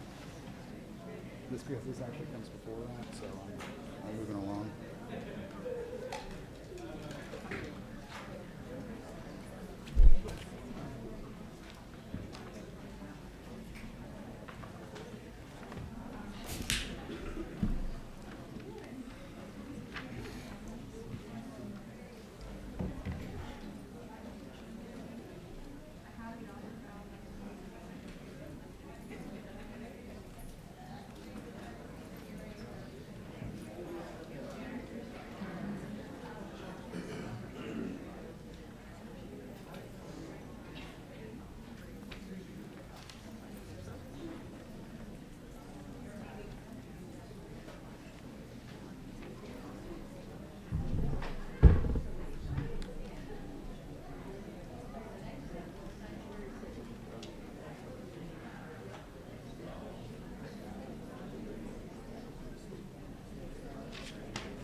Mayor, welcome. We appreciate your time. Thank you. Superintendent Hargens, if you'd like to introduce this item. Well, Thank you. actually, we're going to give you an update about the Louisville Metro Government, Jefferson County Public Schools joint commitment to improve educational outcomes. So it's an honor, Mayor Fisher, to have you with us, and I will turn it over to you. Okay. Looks like we have different presentations. Okay. Well, this one's good too. Okay, so actually, it's really a joint commitment between Jefferson County Public Schools and Louisville Metro Government. So it really is based on an understanding that a successful, vibrant city has to have a strong educational system. So we know that it has to go from early childhood to secondary to post-secondary education and beyond. So that's really why Louisville Metro Government and JCPS joined forces to create a mutually accountable partnership that fulfills the vision set out in the Greater Louisville Education Commitment. So the goal is ambitious, but it is worthwhile. to provide a world-class, seamless, and coordinated education system that provides ample opportunities for developing creativity and critical thinking, skilled workers, engaged citizens, and civic leaders. The city and JCPS agree to work together to make sure more children and young people are successful, and as the screen says, ready for school, successful in school, and prepared to succeed and enter college. So thank you all for having me here today. I appreciate it. You know, this is something that we've been doing annually, where I come in and talk a little bit about the partnership and what the role of the city is in helping our kids be prepared to succeed in life. I'm fully aware that, you know, I do not control the Jefferson County Public Schools, but I think it's really important that it's clear what the city can do for our kids to succeed in life and how we can work together with JCPS to make sure that happens. So as part of that, we've made a pledge to raise educational attainment here in our community, to build that college-going culture and college-completing culture at the same time. And we see ourselves, obviously, as a super stakeholder in this with the children at JCPS and their families here in our community. So we work with JCPS and our community partners in a variety of ways to make sure that we're getting the outcomes for our entire education pipeline, from having students ready for kindergarten all the way through getting their degree and then being part of our workforce solution as well. And this has been codified in a document where many of you have seen this, the compact between JCPS and Louisville Metro. That was the first time ever that was done, where Metro outlined what our responsibilities are. When I say ours, not just city government, but all the citizens of Louisville outside of what JCPS does, so we could work together in a more coordinated fashion to make sure that our kids are being successful with their out-of-school time activity, and it's complementary to what's going on in school as well. So it's been a wonderful partnership between us, working together with our teams and each other to make sure that our kids have every shot that they can at succeeding. So I want to thank Superintendent Hargens, who's been at the table every time, leading and doing whatever it takes to help us succeed, and we've gotten some good results. We certainly have, and actually, there definitely is a feeling that we're not in this alone. So the partnership establishes clear, measurable goals with the intention to partner to collaborate in support of public education. We have joint meetings between the superintendent's cabinet and the mayor's cabinet, and really, one of the opportunities is to explore the joint use of facilities, particularly parks and recreational facilities. And we have a great example. JCPS recently agreed to permit Metro Parks to use the gymnasium at Camp Edwards Early Childhood Center in the Smoketown neighborhood for after-school programming for youth as part of the city's violence prevention strategies. One of the things I'm always excited about is to provide more opportunity and extended learning, so out of school time and learning places that we've worked in partnership to create. And also there's this wonderful opportunity to work on grants together and to share data, because Mayor Fisher's littlest citizens are our students, and sharing data will benefit them as we join efforts to support them. So everything's driven by data, and that's one of the great things about this commitment. We know that if you think of the cradle to career pipeline, kindergarten readiness, we now exceed the state average, and that's been intentional work to make sure our students come to kindergarten ready. But of course, a little bit more than 1 in 2 students isn't good enough for kindergarten readiness. We know we need to do more. In terms of our graduation rate on the other end of the pipeline, we are proud that we broke the 80% mark, 80.1%. So that's exciting news. We've more than doubled college and career readiness. It's at 63.4%, but we want that to match graduation rate. We want every student who graduates to be college and career ready. And we know that the percent of our graduates going on to college, that has actually taken a dip. So it's going the other way. And so congrats to the board and the superintendent and her team for overall quite good success and under a very difficult environment, as you all quite know. So let me kind of set the bigger context that all this is happening within. In Louisville, we're changing our economic development strategy right now to what we call an advanced industry strategy. In an advanced industry strategy, we focus on innovation and globalization. It's jobs that have those kind of characteristics that pay above the median wage, and you see that in our leading cities that are creating opportunity. As the previous discussion just demonstrated, you can't have a great city if it's not a global city, and you can't have a great city if it's not an inclusive city as well. So that's the kind of trajectory that we're on in the city. Hopefully y'all feel the momentum that's taking place. Our unemployment now is well below the national average and state average at around 3.6%. There's 2,500 new businesses, over 60,000 new jobs in the community in the past 5 years. We've made really good progress with the 55,000 degree initiative. When we started, we were 10% behind the national average. Now we're 10% above the national average. That, again, leads us more to a knowledge economy type of city. There's $9 billion worth of capital construction taking place in the city right now, so you can literally see the momentum of the city of Louisville. Last year, I'm really proud to report that 10,000 people worked themselves out of poverty into living wage situations. And we're one of the fastest cities, obviously, going through an economic renaissance here in our country right now. We are leaning into issues, whether it be globalization or race issues. We're one of 5 cities in the racial equity here cohort, developing methods for cities to understand how to advance forward through the lens of equity, and specifically racial equity. Last week we had our first public session with the 100 Resilient Cities Initiative. We're one of 100 cities chosen from around the world. 1,000 cities applied through this, through the Rockefeller Foundation's 100 Resilient Cities. And what came out of that was, well, we will be building resilience through 2 lenses. One is an environmental lens with issues like flood protection and major rain events. The other is through the resilience lens of human resilience as it relates to equity, as it relates to race, as it relates to refugees, immigrants, et cetera. So we're positioning our city to succeed even more greatly, both in the macroeconomic sense, but just as importantly, and from a micro standpoint, where everybody in the community feels like they have a chance to succeed.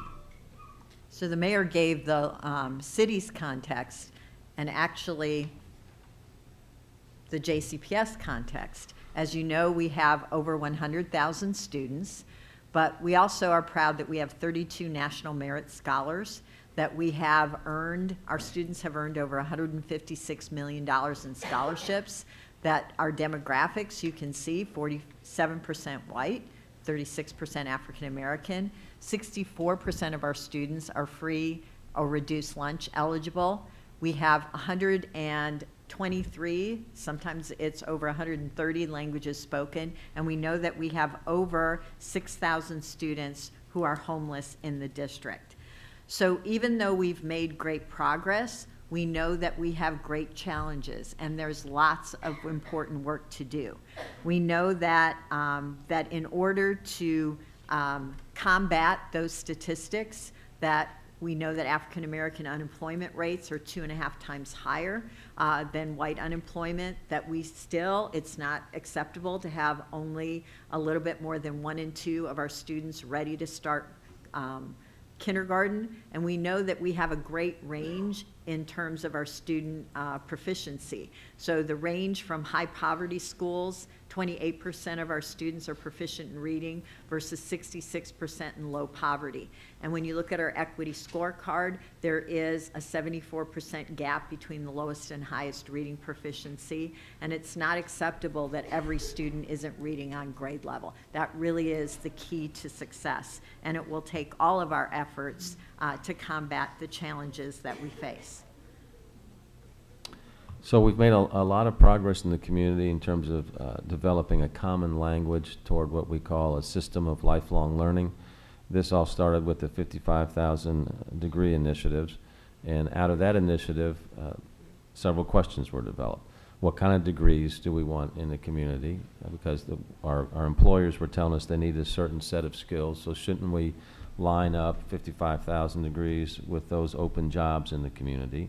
That led to the development of the 21st Century Careers Pillar. The question then for 55,000 degrees was, how can we get more students ready for post-secondary education, so that led to the development of the second pillar, which was K to 12. And then the persistent question on K to 12 is, why are some of our most challenged young citizens showing up 3 years behind our most advantaged children at the age of 6? And so that led to the early care and pre-K pillar that you see. So this system, Cradle to Career, has become the lens and filter through which we look at lifelong learning in Louisville. So it's the first time when we really had a common language where we can sit down with everyone from our largest employer to a family unit of 2 and talk about moving through this system. And it's designed to produce thriving adults, and thriving adults will then produce thriving children, and we start this virtuous cycle all over again. There's a lot of participation in this at different levels where people can make a specific difference. For instance, preparing our students for contributing in the workforce. Our Summer Works program we developed in my office and starting in 2011 to give youth that first job experience.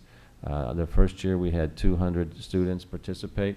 Last year was the 5th year, we had 5,100 students participate. So we've had tremendous success in that program in getting kids their first experience, creating a digital resume so they're online, and then tying them into the world of work. So the idea continuum is that they make a relationship with an employer, they keep going back, that employer then helps get them through college with some mentoring and assistance and enthusiastic approach behind it, and then a job is there for them when they graduate. So now that we're in this 5 or 6 years, we're starting to see that type of continuum, and we're growing every year. So it's been very effective in that regard. So those are individual programs. The question is, how can we make a systemic change to help us really get some more breakthrough results through this? When you look at each of the pillars in the 4-pillar, the obstacle for further success boils down to lack of access, a disadvantaged situation that a student might be coming from. An advantaged family, think about it. They know when their child should have their physical checkups, mental health checkups if need be, if there's social and emotional learning barriers in place. They can identify those and they can get help. They can get out of school time help. They can get mentoring help, tutors, etc. Those advantages are not available, obviously, to all members of our community. And we can moan about it and say the system should change, or we can come together as a community with strategies on developing the whole child. And by that, W-H-O-L-E, the entire child. And we need to look at children in our community not just through an educational attainment lens, and we understand that language, ready for 3rd grade reading level, or you graduated from high school. We don't understand language around social and emotional learning, milestones as it relates to physical and mental health. Those need to be as common in the community for us to understand how a child is advancing through this system to be ready for life as educational language is. So this is what you see in this, what we're calling the insulated pipeline. A lot of this work has come out of our partnership with Say Yes, and I understand Member Wilner, Voice Willing, is going to be giving you all an update on Say Yes here in a second. But the point is, what are these inflection points where a child needs to have an intervention, or that we make sure they're successfully going through both educationally, but also in these areas that I talked to around after-school programs, other type of opportunities, social and strategic supports, etc. So we're recrafting a lot of the alignment that we have in the community with mental health providers and others to make sure that we're approaching this integrated approach so that everybody's got a shot at success, just like advantaged families do as well. An example of this that you can see right now that we've started a couple of years ago is the privately funded Compassionate Schools project. We started last year in 3 elementary schools. This year we're in 13. Next year we'll be in 25. So that's a program that I think you all are aware with that integrates a mindfulness curriculum into the elementary school curriculum. So kids focus on social and emotional learning skills, wellness and nutrition, and then mindfulness, breathing exercise. So when you think about our most challenged kids, they're showing up at the age of 6 and they've basically been raised in a post-traumatic stress environment. It could be a violent environment, could be a food insecure environment, a housing insecure environment, and they're dropped off in kindergarten to our teachers and said, okay, now teach these kids. That's tough. You all know that better than me. So this curriculum is helping produce what we call open mind for learning, open heart for empathy, and we're seeing great results in our elementary schools. You all have visited those where this is in place. At the beginning of the year, you go and there's all this energy and chatter. You go 2 to 3 months later, and the schools are much calmer places of learning, not just in the classroom, but kids having coping mechanisms where they're able to deal with challenges that come along with their life. So that's a good example of how we're integrating social and emotional learning, social services into the classroom so kids can be more prepared to learn. And I really think it says a lot about what you all have done as a school system to put this Compassionate Schools program in place. It's a 5-year program. At some point, the JCPS will have to make the decision on whether or not you think it's a program that has the results that continue ongoing funding. So that's one aspect of the program. So think about Say Yes, the Compassionate School Project.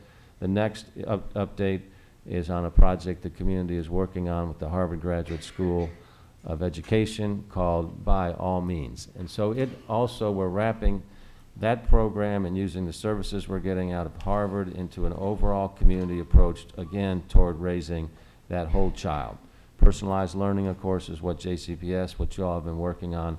The second area of integrating education with health and social services is what we're learning with Harvard and By All Means, and I just described how we're doing that as a community. So they've been a really good partner with us as we pursue this goal of making sure that every kid, whatever they come from, has all the advantages of the most advantaged kids have in our community.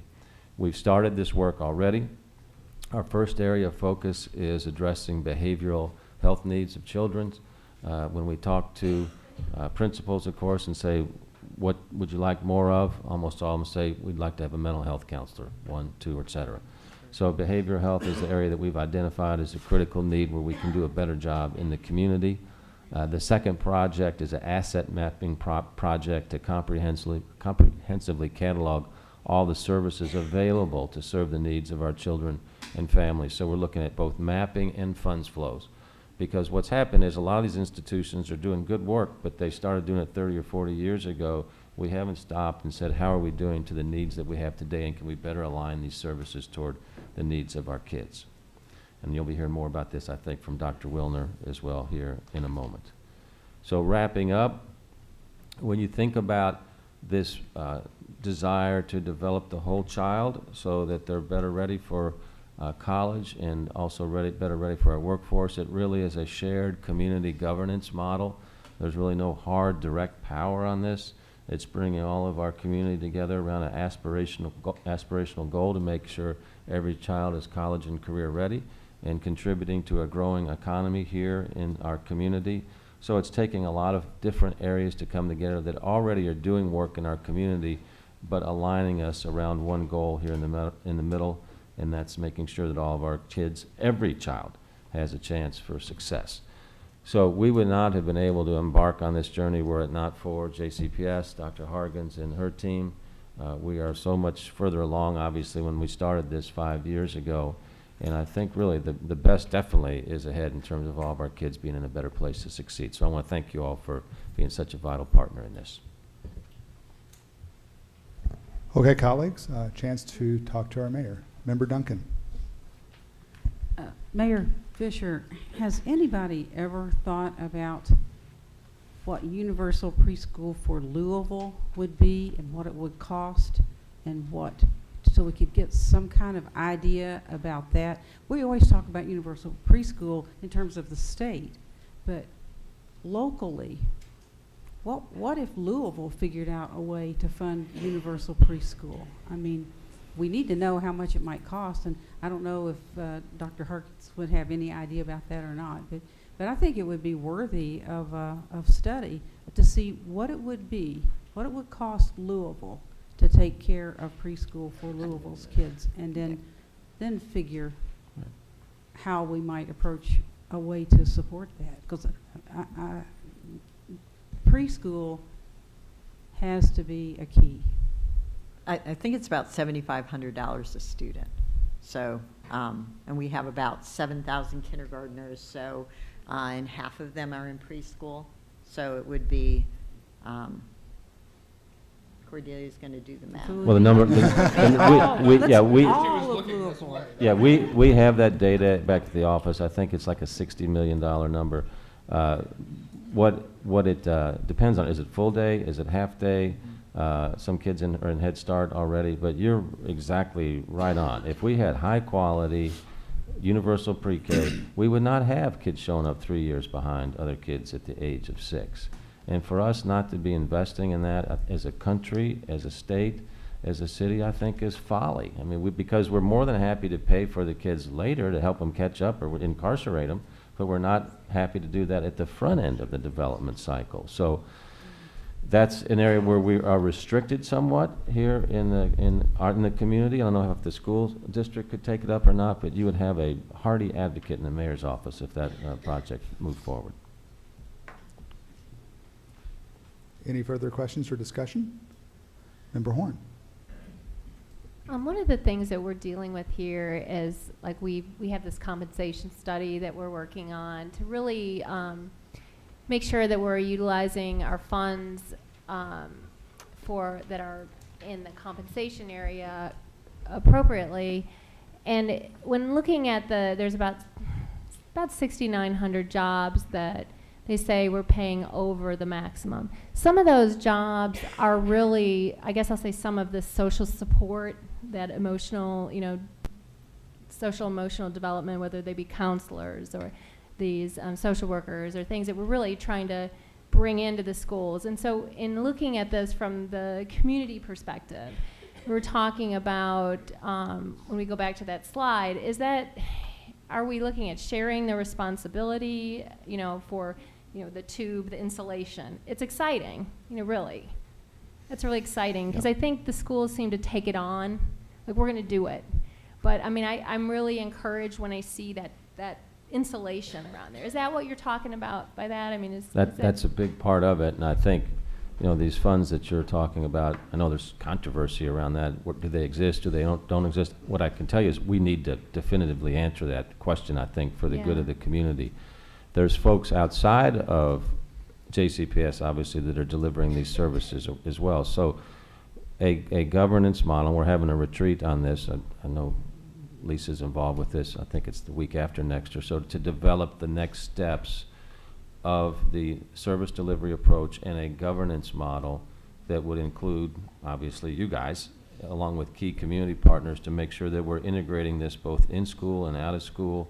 And a lot of these services will be delivered in the school as well. So that's the vision of this. And that's what, like, I see, whether there's 60 million or 20 million, you know what I mean? But I see if we can take the money that we do have and spend it on education, because that's our focus. So I'm excited about the partnership, and I see this, what we're doing is trying to make this live beyond our leaders, live beyond all of us, to try to get a model in here that we can take us into the future when, 20 years from now, hopefully this is changing, but that we figured it out a little better to align. It's exciting. Member Kolb. Thank you very much for being here.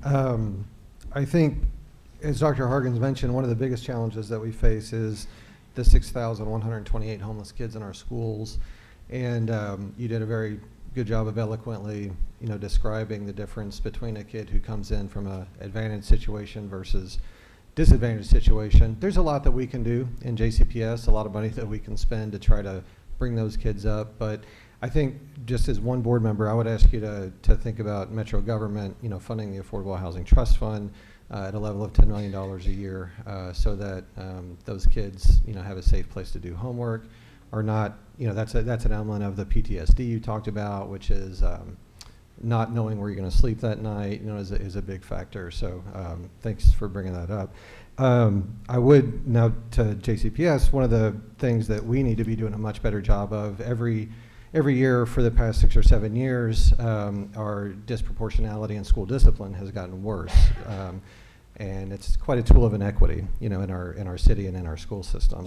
African American kids are about 37% of the student body, but about 68% of suspensions. We know that one suspension in middle school doubles the chance that a kid's going to drop out. So one of the things that is exciting to me about JCPS is doing is the whole school restorative practices. And I know you have an interest in that. I know many people in the city have an interest in that. So I'd be really interested, and I trust Dr. Wilner to do this as part of the her Cradle to Career involvement, is really looking at all the ways that we can expand restorative practices partnerships with the city, so that is a more consistent ethic of treatment of kids, both inside of school and out of school, which is so important to that social and emotional piece that you mentioned. So thanks very much for being here. Yeah, no, and you're right on both of those. So restorative issues are part of the discussions that we're having and practices that we'll have. And on affordable housing, I totally agree with you on that as well. We're, the past 2 years we put $14.5 million toward that. I'm a big supporter as well, so we just need to do as much as we can in that area. Anyone else? No, Vice Chair Wellner. Thank you for being here, Mayor. Not at my tippy top tonight. As a psychologist and as the executive director of the Kentucky Psychological Association, I'm very interested in behavioral health services for students. And there's such a shortage of mental health providers all across the state.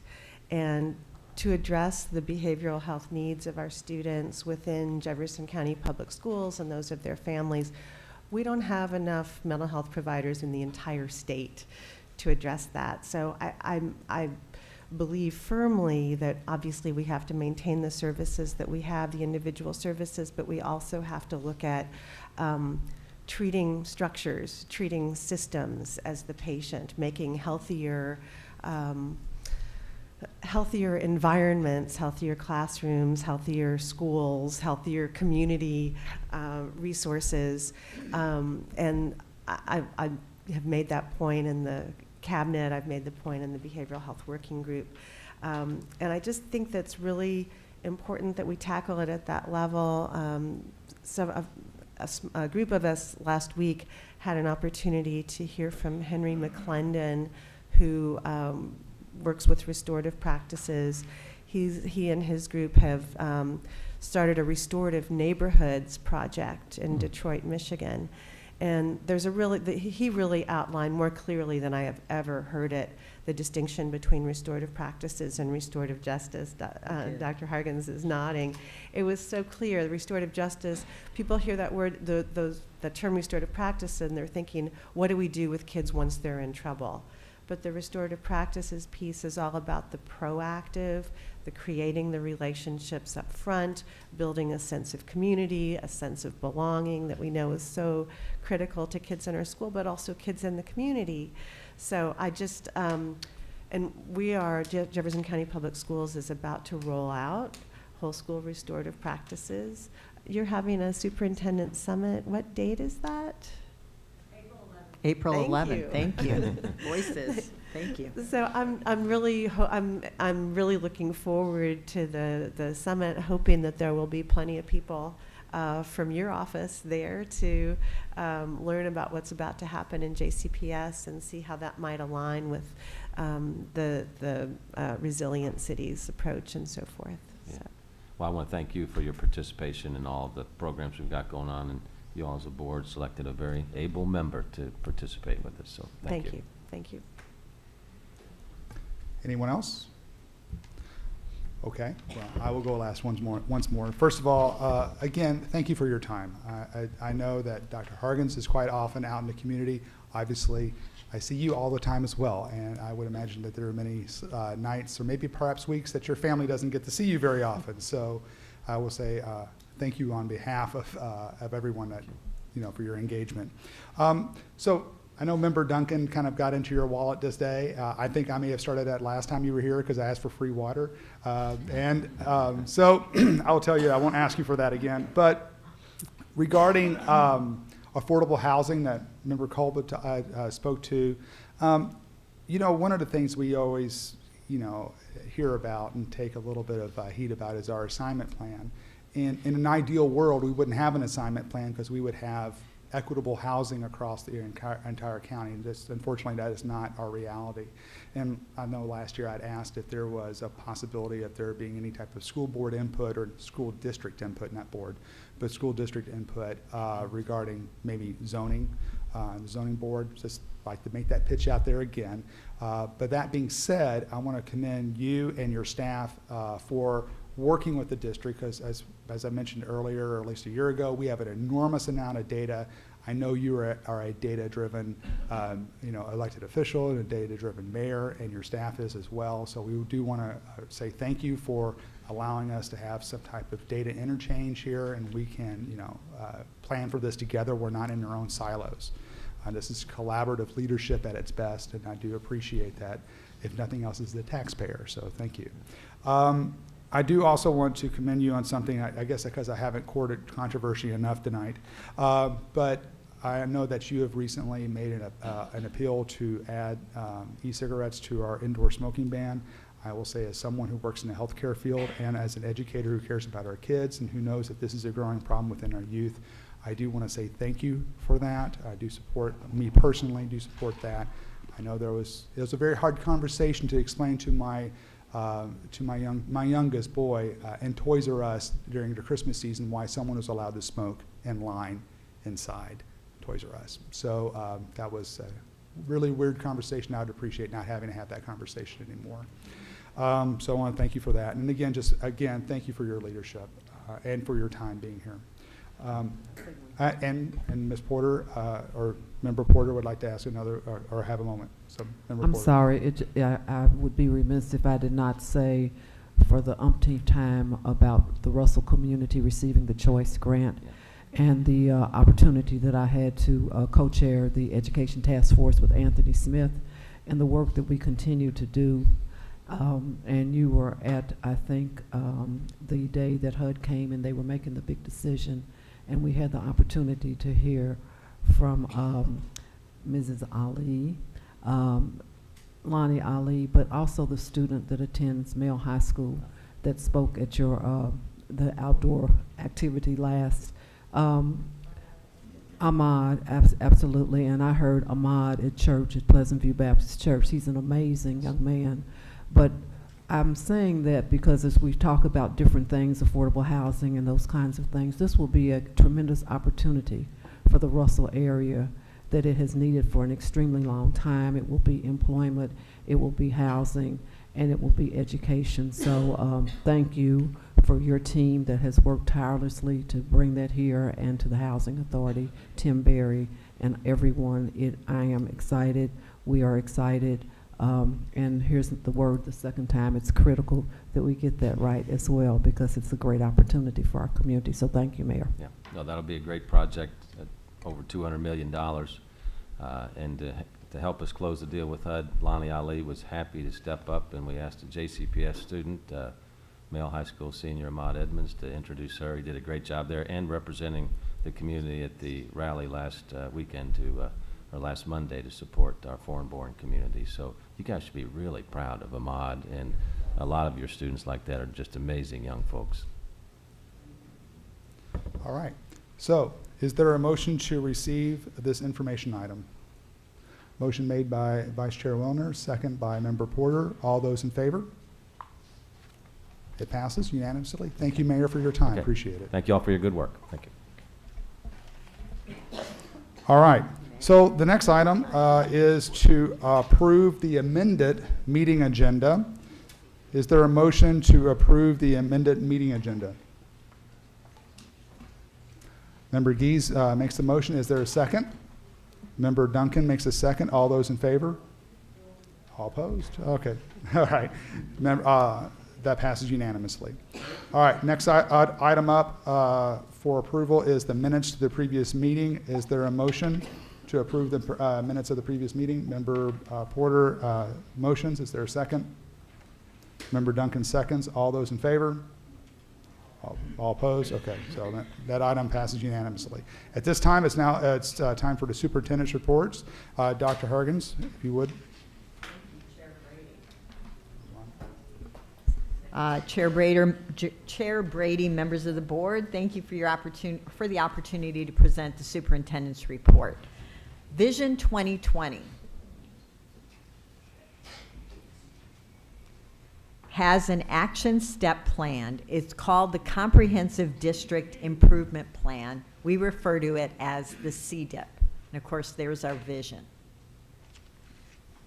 So what we have done is each action in the Comprehensive District Improvement Plan is now being tracked on a smart sheet, so you can see the status, you can see an update, and you can also attach any documents that relate to the item. So I appreciate Dr. Dawson and her team's work in really making that very user-friendly for all of us. So part of what is in Vision 2020 are systems and structure. The JCPS call center 313 Help has received over 65,000 calls since starting operation in August 2016. The average call days for November were 453, December was 332, and January 504. The majority of those are from callers wishing to be connected with a particular department, and additionally, all customer service reps have completed and received certification from the Help Desk HDI Institute to better serve customers. So you can see the call center volume, weekly call volume, and then also call percentages by type per month.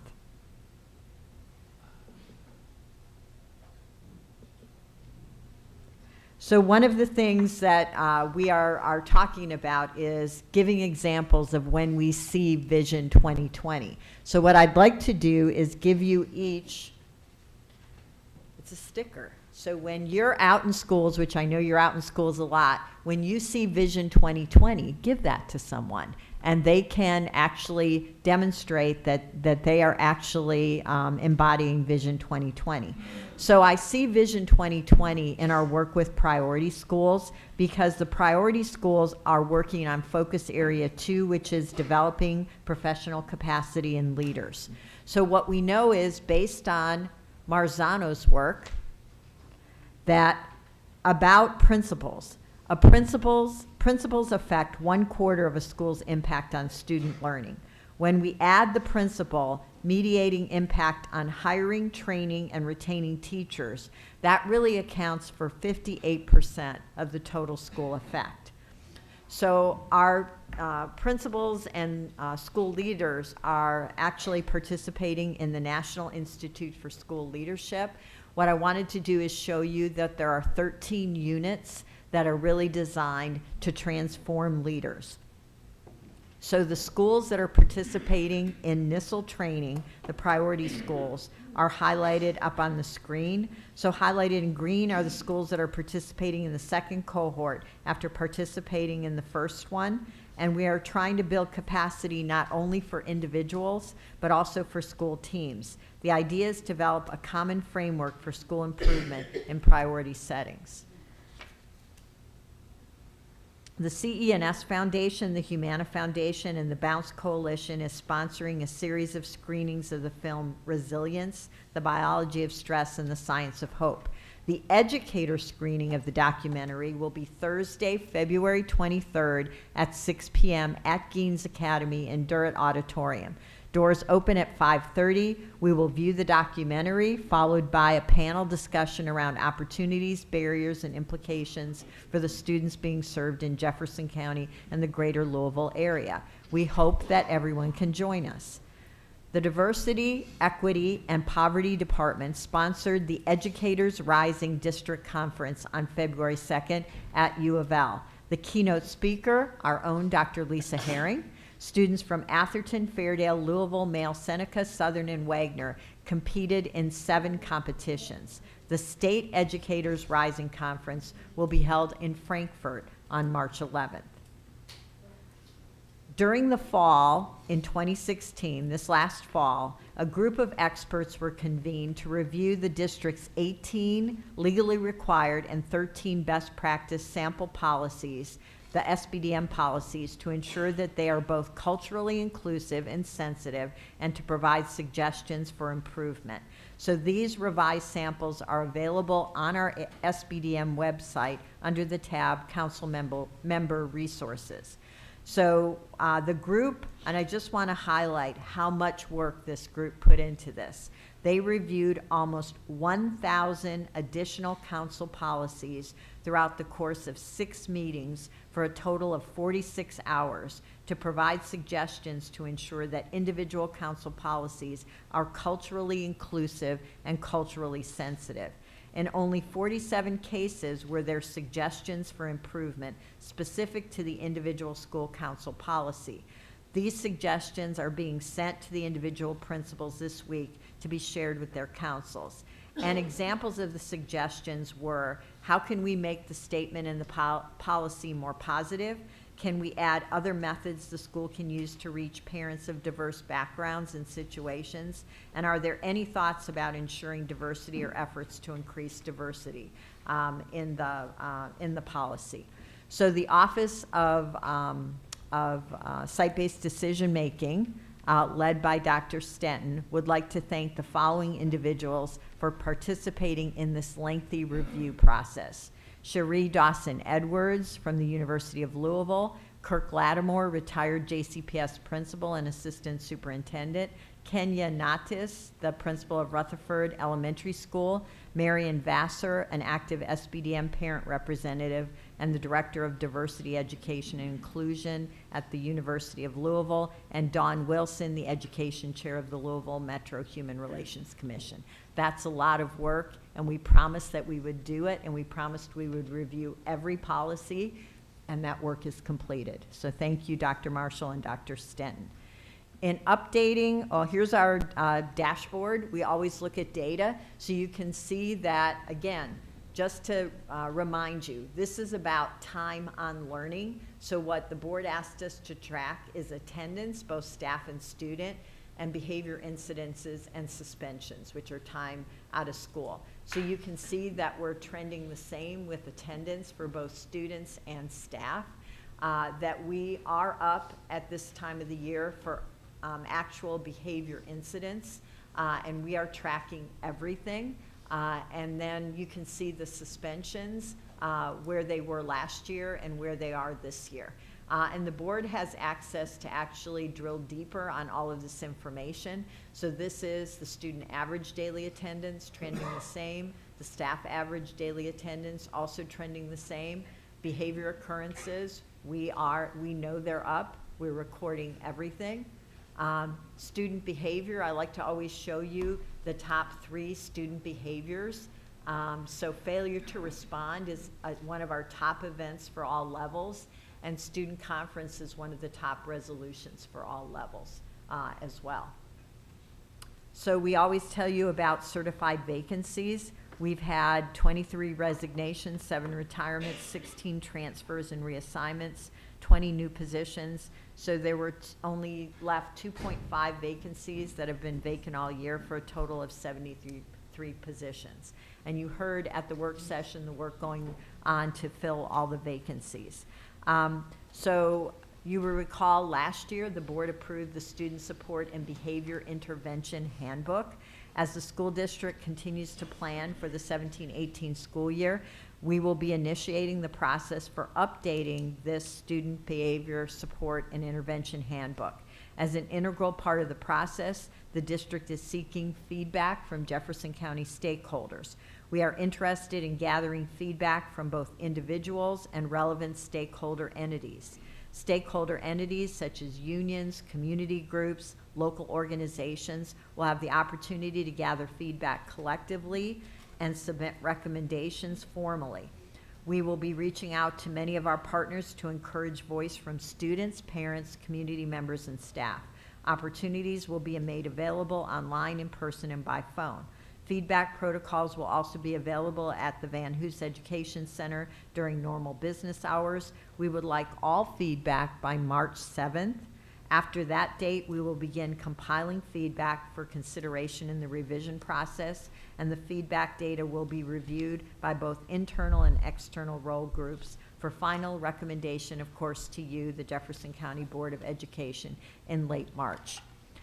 Feedback link on the district's website will be up Thursday morning. Feedback sessions will be held on Saturday, February 25th from 10 to 11:30 a.m. and Tuesday, February 28th from 5:30 to 7 p.m. at Central, Moore, Pleasure Ridge Park, and Wagner. Last week, we had our 7th Listen and Learn session at Crumbs Lane Elementary School, and today we actually had our 8th Listen and Learn session at Fern Creek High School. As I mentioned last time, planning is underway for our Deeper Learning Symposium. The dates are June 7th, 8th, and 9th, and lots of people are engaged and involved in planning that. JCPS was featured in the American School Board Journal, and the article's called Diversity Advantage, and we were highlighted in presentations from the NSBA Equity Symposium on Saturday, the symposium a week ago Saturday. Dr. Marshall and Dr. Herring, there they are at the Equity Summit, along with Mr. Dorsey and Ms. Fishback, did a presentation at Howard University, and working collaboratively with brought home 6 signed contracts for teachers, and you heard about that at the work session as well. So the group also visited DC's school that serves males of color, the Ron Brown High School. So and actually that's the School Board Journal, where on page 54, an article about Jefferson County Public Schools is featured. So on the consent agenda, I will just point out a couple of things. Item 9S, purchase of school buses. This purchase includes 67 passenger buses and 5 52-passenger buses with lifts. The buses will replace aging fleet inventory as part of the normal bus replacement program. Smyrna Elementary, like Moore, Smyrna had the word traditional in its title, but it is not a traditional magnet school. So the recommendation is to remove the word traditional from the school name. Smyrna is not a traditional magnet school. So Chair Brady, that's my report, and I'm recommending for approval the consent agenda later in the meeting. Thank you, Dr. Hargens. At this time, we're going to move on to action items, and we're up to our next action item, which will be Say Yes to Education Initiative. Actually, is there an opportunity to ask questions about the superintendent's report? Absolutely. Are there opportunities, would anyone like to ask a question or concern? I'm going to go to Vice Chair Wilner, and then we'll go to Member Horn. So as far as updates to the code of conduct, is it going to be sort of just based on public input, or is there going to be any alignment between that work and the restorative practices work, which is really a philosophical shift? So I'm just curious how that will work. There'll definitely be alignment, and actually the gentleman that spoke and Skyped with us, that's one of the things we hope to ask him to look at too, is look at the book and say, where can we, because the point of going from a code of conduct to a behavior support and intervention handbook was to emphasize that we want to spend 80% of our energy and time and dollars on proactive, positive strategies. So we definitely will align with the experts in restorative practices to do that. Thank you. Member Horn. You know, on the data dashboard, when we're looking at the behavior incidents and the suspensions, every 2 weeks we're coming in the red arrows. During our time apart, I've asked a few times, 3 or 4 times, to see if we could get that a little bit, in more detail, to provide the disproportionality data for the ECE and the GAP categories by school, crossing it with the amount of the IDEA spending in each school. So, I mean, I'd like to see that, because that's what, if we are having an issue with huge numbers of behavior incidents and suspensions, and we need to correlate it, to the population that who is this, what schools, so the insufficient detail, because we keep looking at the red arrows. So, when are we going to get the... Well, and we actually agreed to give you sort of the high-level overview of the dashboard, but yet the individual dashboard you can drill deeper in. So we certainly can present for the board screenshots. And I'll work with Dr. Dossett and Dr. Zeitz to prevent screenshots of. But this of is particular- crossing, it's like taking the EC, I mean, I don't, to run my own data, I would like to see the ECE crossed with the gap categories by school. Okay. Do you know what I mean? So it's not something like, I'm not sure if I can run that report, you know what I mean, myself. But to see that, to see the disproportionality crossed with ECE, crossed with gap categories, and by school, and then seeing it like for the number of tier 1, tier 2, tier 3 students in JCPS schools with school supports that are provided, basically the budget, like what are the tier 1, tier 2, tier 3 in each of the schools, along with the budgetary funds that are going to address the needs. I'd like to see that. Okay, and so what I'm hearing you say is the ECE students and the GAP students, so that intersection, suspensions by school, and the interventions by tier 1 and 2 and 3 would not necessarily be in the data dashboard, so. No, the demographics, the ECE, thank you, the ECE data disaggregated by other student demographics is available on the dashboard. Right, but and that's what I was saying, like crossing it with like, are we spending any money to provide supports for the schools that have, so it's like crossing it with the financial, are we supporting the schools that have these disparities? So I'd like to see it cross with the funding. Are we actually, because that's where the budget comes in, are we actually funding this, or are we not funding the supports necessary? Got Are it. we just... So you want the correlation between It's got to be the correlation with the funding. suspensions with the funding, got it. Yeah, because are we funding? Because it's a budgetary issue. I've got to look at whether I'm approving the budget to make sure that we're not just talking about this every 2 weeks. We're looking at the red arrows and we're just talking about it, but we're not letting our policy, which is reflected in our budget, actually, doing something to solve it or doing something to help, or are we, not helping at all by how we're funding it? We'll do a correlation, so and what we'll do is make sure that we have it right, and that's exactly what the board wants, so we can do that. Anyone else? Just to piggyback on Member Horn's question about that, parsing the data in that way, is that something that's easily done? Is that something we can drill down into and take a look at, or is that? Piece of cake for Dean. Well, I'm just curious to find, because it's an interesting way of looking at the data, but I'm just kind of curious, is that something that we could run on our own, or I could glean, or it could, not just for this particular thing, but if there was some type of, multi-parameter data analysis that, if I suddenly had this idea that happens when I'm looking at board agendas that I might be able to look at. Right, so currently the way the dashboard is set up, you can drill down by attendance for students, student behavior, but connecting it with the financial side of the house and the funding and the budget isn't something that's available currently on the dashboard. So that's really merging two different databases, our Infinite Campus database and our Munis database, so that we can do that kind of analysis. Is that time consuming? We can do that. Okay. It will take some time, but yes, Well, it's doable. I don't want to, if I have questions like that in the future, I don't want to overwhelm. I mean, obviously, we're running a school district of 101,000 students, so I just want to make sure that I'm not, if I have a question or want to see the data parsed in some way, it's not my intention to be able to cause, 3 or 4 hours worth of work.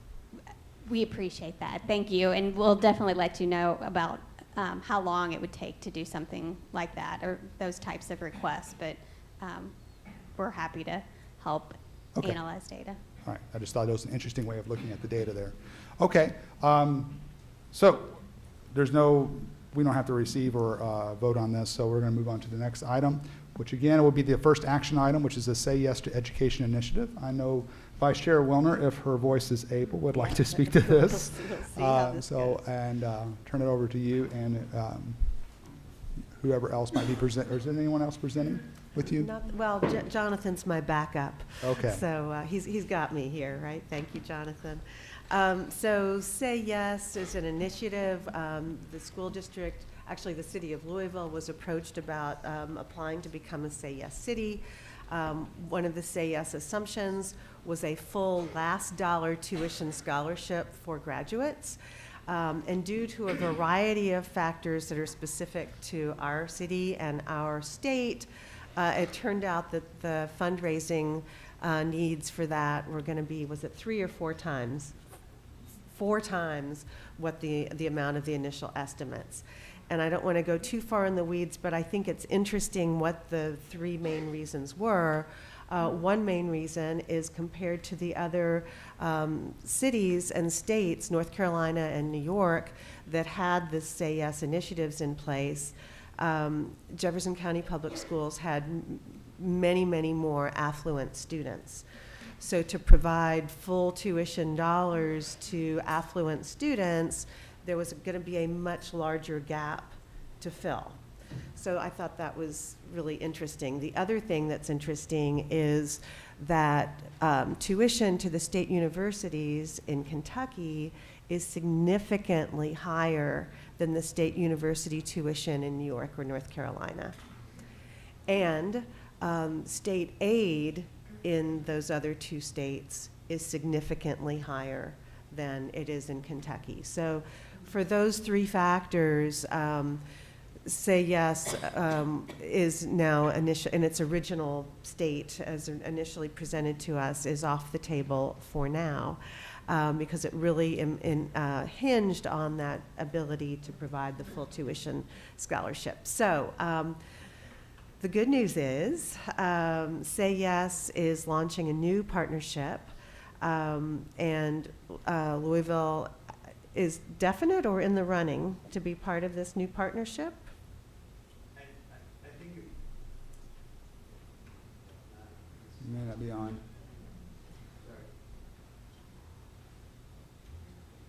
So there is a fundraising component to moving forward with this, and I think if Louisville is able to. They're saying they can't hear you, but I know you turned the mic on. So there is a fundraising component. Yeah. There's nothing they can do. I know the mics are. Nope. Wait a minute. Here we go. So in order to move forward, there is a need to raise additional funds, and there's a team of people that are working on doing exactly that. Assuming that we can, move forward with that, then we would absolutely be a partner. Say Yes is, was very impressed with the level of collaboration that we saw today, for example. Thank you for clarifying that. So we now have the opportunity, Louisville has the opportunity to work with Say Yes through a new partnership. And essentially they would share resources with us. They would be sort of a resource organization for us to help us align systems, to help us with the shared governance, and would be a place to go for consultation. So the Cradle to Career Cabinet was convened as a result of the Harvard by All Means work, combined with the Say Yes work that was underway. Both of the, actually Harvard by All Means required there to be a children's cabinet, and Say Yes required that there was some sort of shared governance cabinet, shared governance body with school board representation on there. So the Cradle to Career Cabinet has been meeting. Once we got the news that this was not going to go forward in the way that folks had hoped, there was still unanimous sentiment on this cabinet to continue to move forward and to try to align systems, to try to align resources, to try to work together, recognizing that the challenges that the community faces are the school district's challenges, the school district's challenges are the community's challenges, and that we really need to work on this together as partners. So that is where we are. I've attended all the meetings since I was first invited to join and then later formally recognized by the board to represent you. I take that really seriously. I'm not going to do anything without checking back in with you guys, keeping you advised of what's going on from a board member perspective. And the other thing was with the election cycle, we now have new members on the board since when the former board signed on in a commitment to Say Yes, and Say Yes has come back and said we were asking the board to recommit with the new members present. So I can answer any questions you guys might have. I will try to do my best. Again, Jonathan's got me on this too. Questions or discussion? Member Horn. So do you know who else has signed letters of affirmation? Do you mean what other cities? Yeah, well, no, I mean, it said that, like, on the original thing, that would be school boards, mayors, county, metro, and basically local legislative leaders, college and university presidents, local teachers union, local philanthropics. Do you know who's, like, participating? You know what I mean? I know who's at the table and Yeah. who's there. I don't know who's actually signed an agreement. And Dr. Hargens or So there were an entire set of folks that signed letters of a commitment saying we're on board, we're moving forward, and you all did that in July.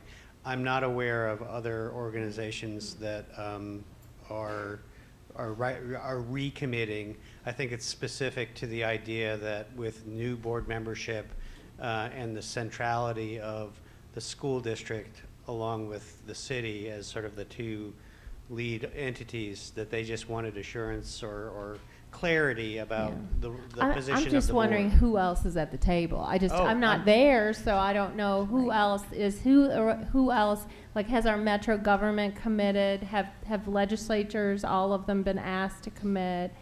You know what I mean? Who is at the table? Mayor Fisher is the convener. Yeah. JCTA is at the table. Metro United Way is at the table. Help me out here. Kentuckiana Works. 55,000 Degrees.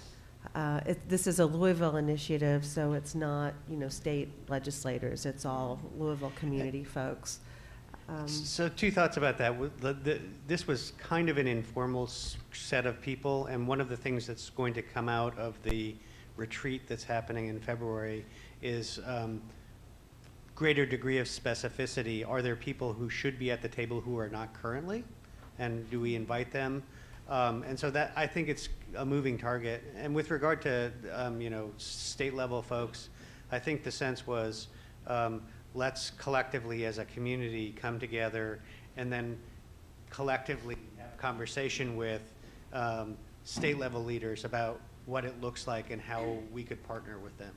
Yeah, I guess my feedback would be, I'd be interested in seeing that our local legislative leaders are included along with universities and the philanthropic, in addition to, because if we're going to be, because I guess, we have to raise, is it still a $15 million ask, or is it different? So the $15 million was the amount of money that Say Yes was going to bring to the city over the course of 5 years.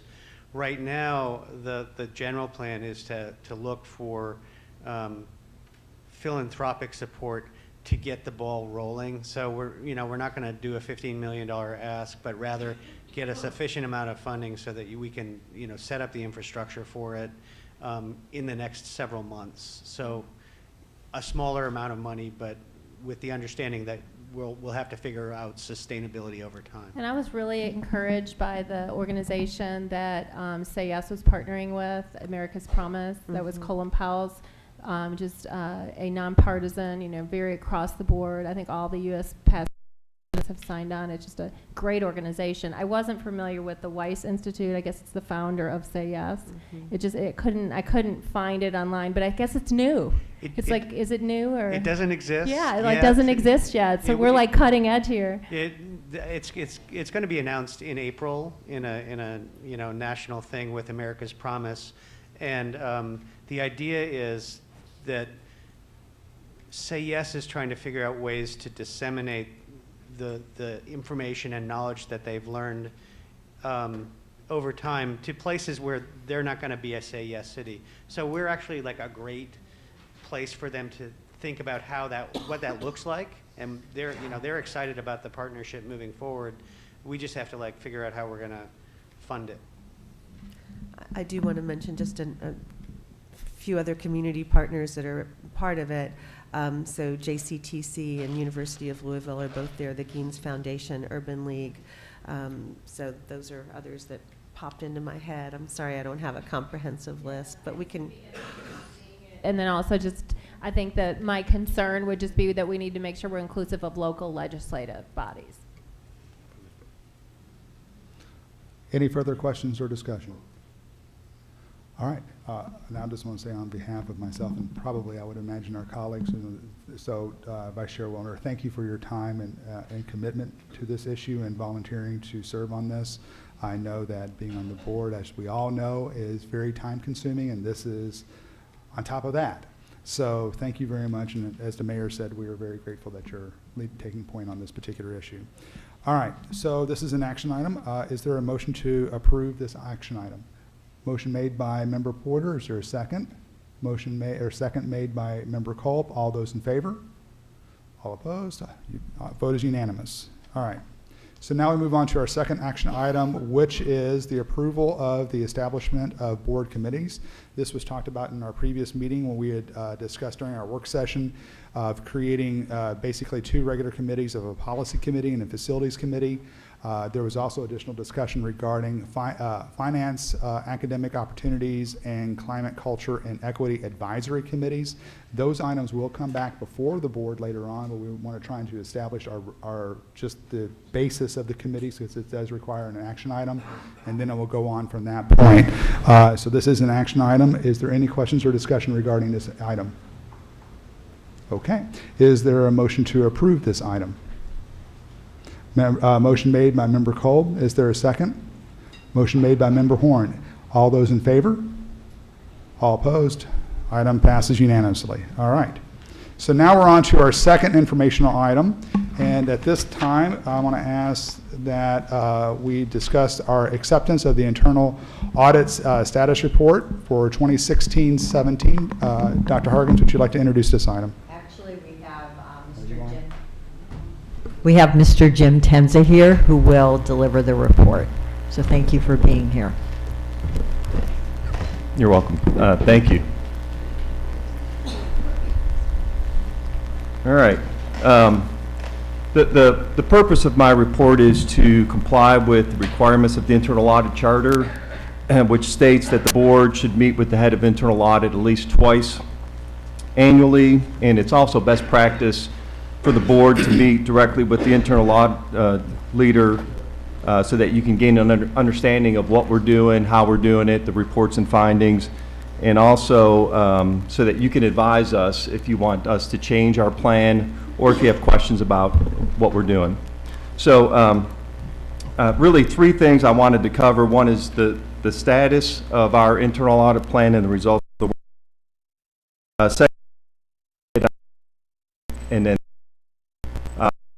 just a couple minutes going over the follow-up to last year. Last year we had some significant findings that the board asked us to make sure we follow up on, so I wanted to give you some feedback there. First of all, on the status of the results of the internal audit plan so far, the board approved our plan for this current year back in July, and I gave you a brief summary, but you know, we're substantially on target with the plan. We plan on completing all the audits by June 30. We don't see any problem with that. But in the summary I provided, it just goes through the whole plan, the area, the summary of the procedures, the timing of when we were scheduled to do the work, and then the status. And the status, if it's in green, means it's been completed, no significant issues. If it's yellow, that means it's in progress. Most of those are substantially completed. We just haven't issued the report yet. The orange ones mean that we are scheduled to do those in the upcoming months. And then there was two items that were in red, simply indicating that we provided additional detailed information for you on both of those items. So there's really, from that, there's just a couple things I wanted to point out. As part of our internal audit plan, we actually visited 80 schools, and when we go visit the schools, we look at a lot of different things, such as what the bookkeeper's doing, are they following Red Book. We also do review some of the lunchrooms at some of the schools, and we also spend some time doing what we call attendance audits. For the attendance audits, we did find 3 that we said were unacceptable. Actually, there was 4, so there was one that came up late there, but there was 4 that we said were unacceptable. Basically, when we do an attendance audit, we set parameters and we said if it's 85% accuracy in everything we're looking at, then it's acceptable. If it's below 85%, it's unacceptable. So we had those 4. We actually went back in January and looked at them again. All 4 of those were over the 85%, so they all became acceptable in January. And they did make significant improvements. And actually, all 4 of those schools actually had new attendance clerks in place.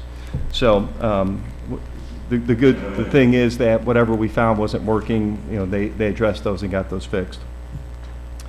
The other item that I wanted to point out was for our review of student behavior reporting. One of the key things we did was to look at the restraint and seclusion information again, and we do have a whole separate report on that I've provided. And to me, the big thing is management's doing what they said they were going to do. There's been significant improvements in all areas. The reporting is much more accurate, complete, consistent, timely. Management is closely monitoring it. Obviously, every 2 weeks they give you an update on incidents. There was significantly improved communication to all the principals and assistant principals, and we encourage management to continue to improve the communication, and just needs to be consistently done and just continued. It's not something that just changes overnight.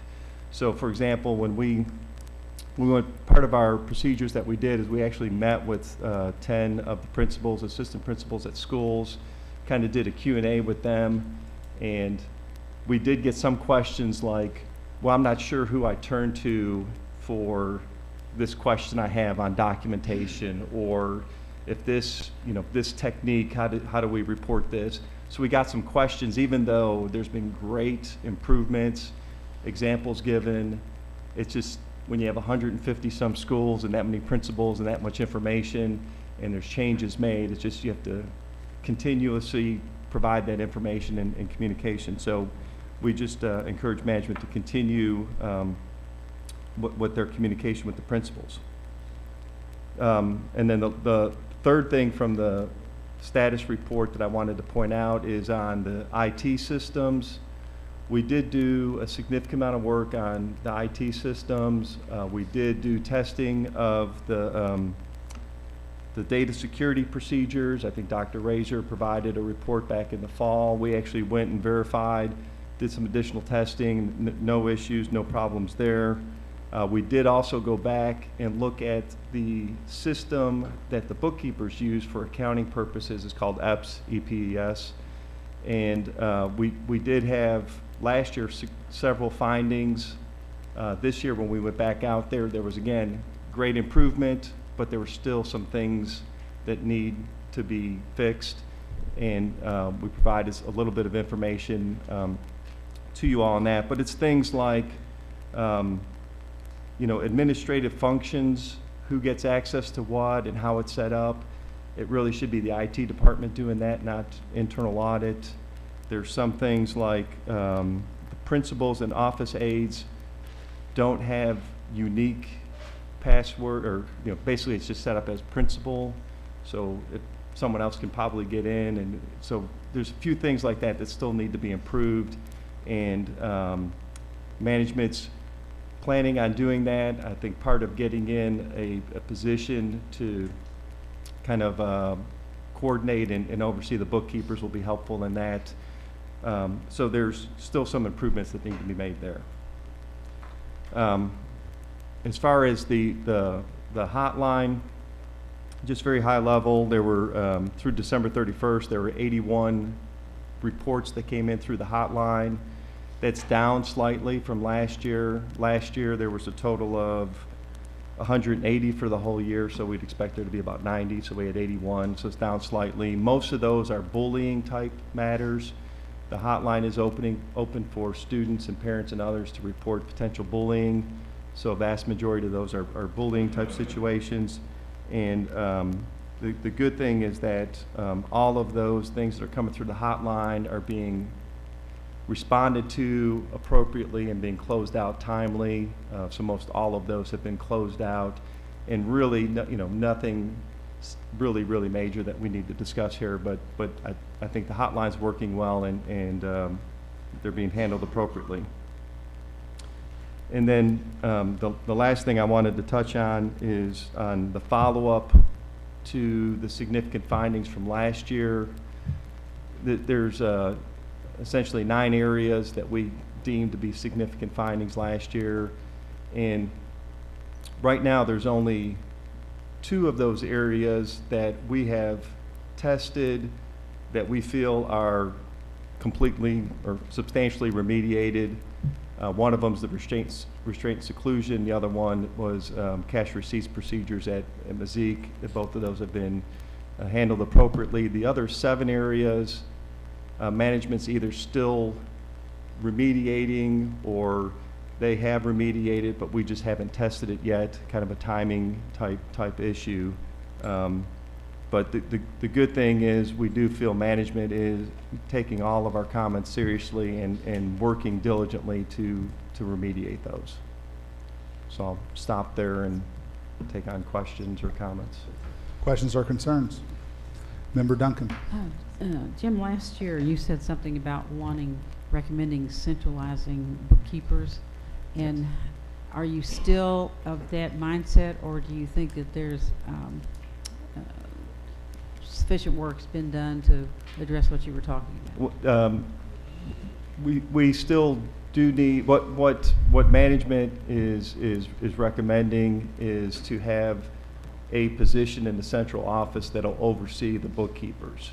So it's not necessarily centralizing everything, but putting someone in the central office who will help with training, will help the principals with hiring, will help answer their questions, help them. The bookkeepers continuously turn over, and I think it's largely because we may not hire the right person.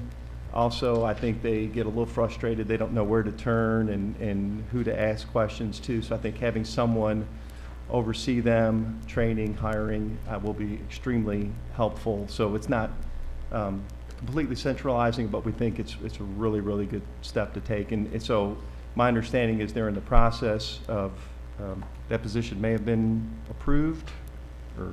It's tonight. Is it Oh, on the okay. consent agenda? Sorry. So I'm stealing someone's thunder, maybe, I don't know. But so once we get that position filled, I think that'll go a long way to helping with the bookkeepers. All right, very good. Further questions or discussion? Member Horn. I think my eyes popped out with the IT issues that we're dealing with the bookkeepers have the login that they're just sharing when they leave. They just keep it. When you get the master, this employee position, is that something that they will basically be moving to it should shift over to IT, and then when somebody leaves, there's a notification procedure set up. Is that what you're kind of? Right. So that this person that would be It's all kind of interrelated. Right. This person could then make sure if we have bookkeepers changing positions or have new bookkeepers, they make sure the old one's been taken off the system. The new one has the proper everything set up properly. Right now the bookkeeper, and they probably don't know it, but they actually have the capability to do certain functions that they probably shouldn't. And so again, having someone oversee them and would help making sure all those IT things are set up properly and can oversee that. Right now it's bounced between internal audit and the IT people, and it's I just don't see how they could even not have an email address specific to the person. How you could have these general. I guess in my area of escrow management, you could never do that. Right. No way. And the good thing is last year it was the bookkeeper that's been fixed. So each bookkeeper, when they log in, we know it's Stephanie Horn, bookkeeper, and not just bookkeeper. But for the principals and office aides right now, when they log in, it just says principal. And so it's not, you don't necessarily know specifically who's in that and whether it's really the principal and things like that. That's one of the things that needs to change. It's in the process of being changed. Well, right now that's the either internal audit or the IT department. And I think the internal audit, we don't necessarily have all the expertise to make those changes, so I think we can come up with it, but then we have to get someone in IT to change it. And again, if we have the centralized bookkeeper position, they can help make sure all that's set up properly.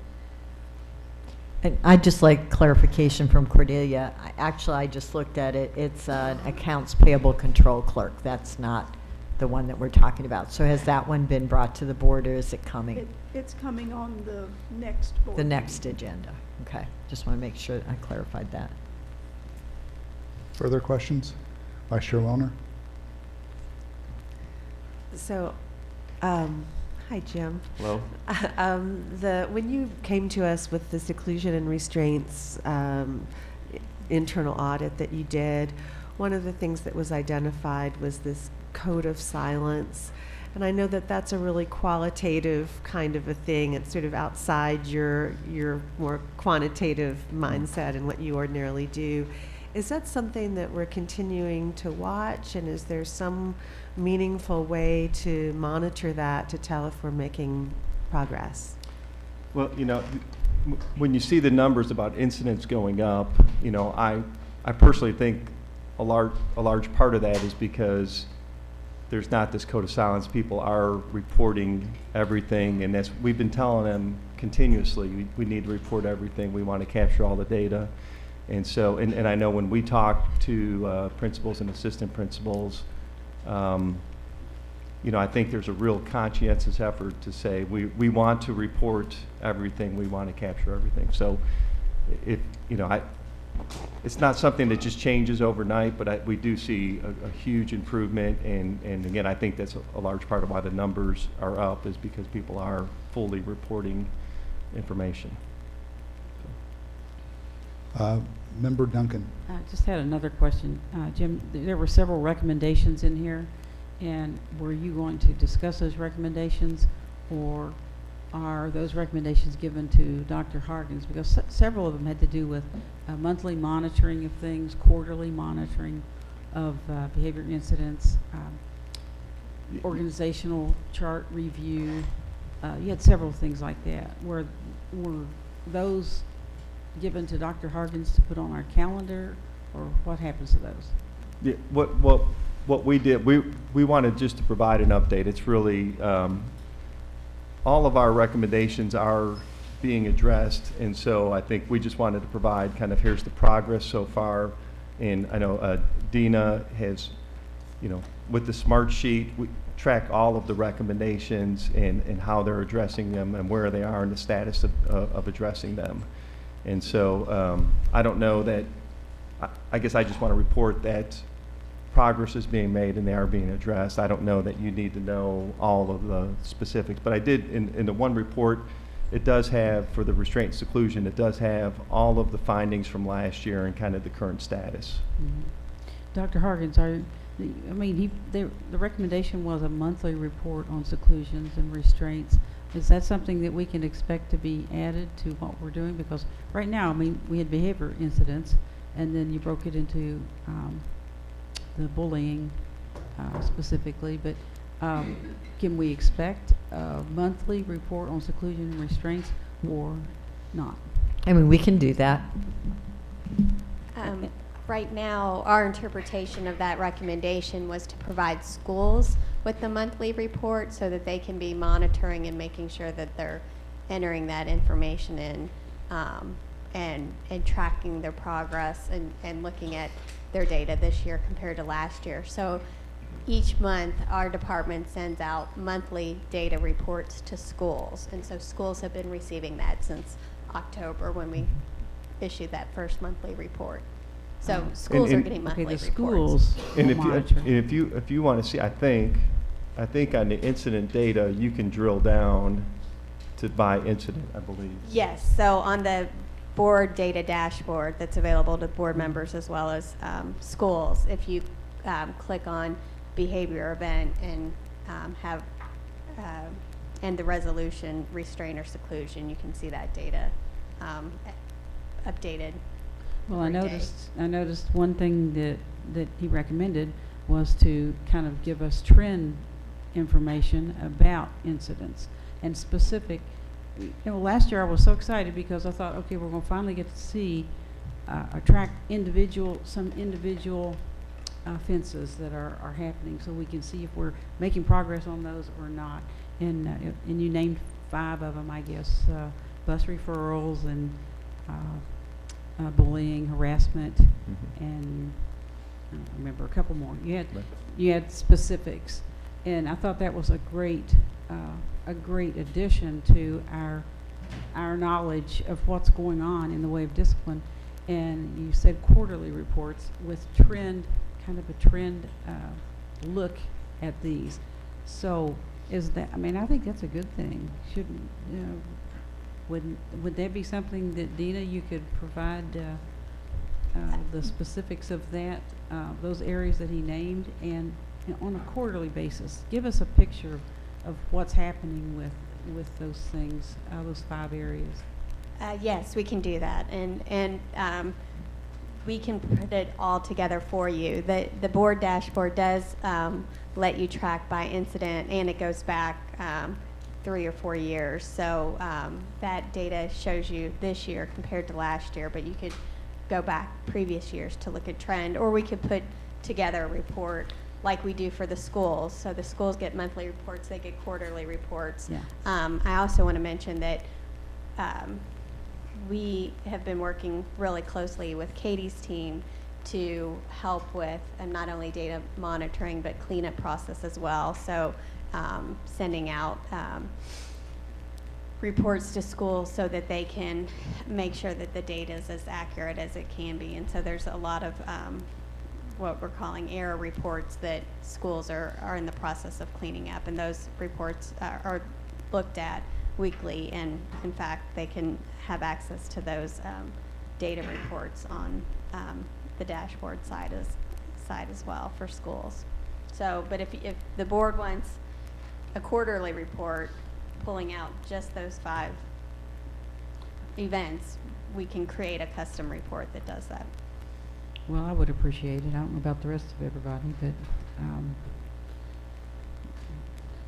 it's hard to look it all up individually and put it all together the way that we do, and then or that on your own.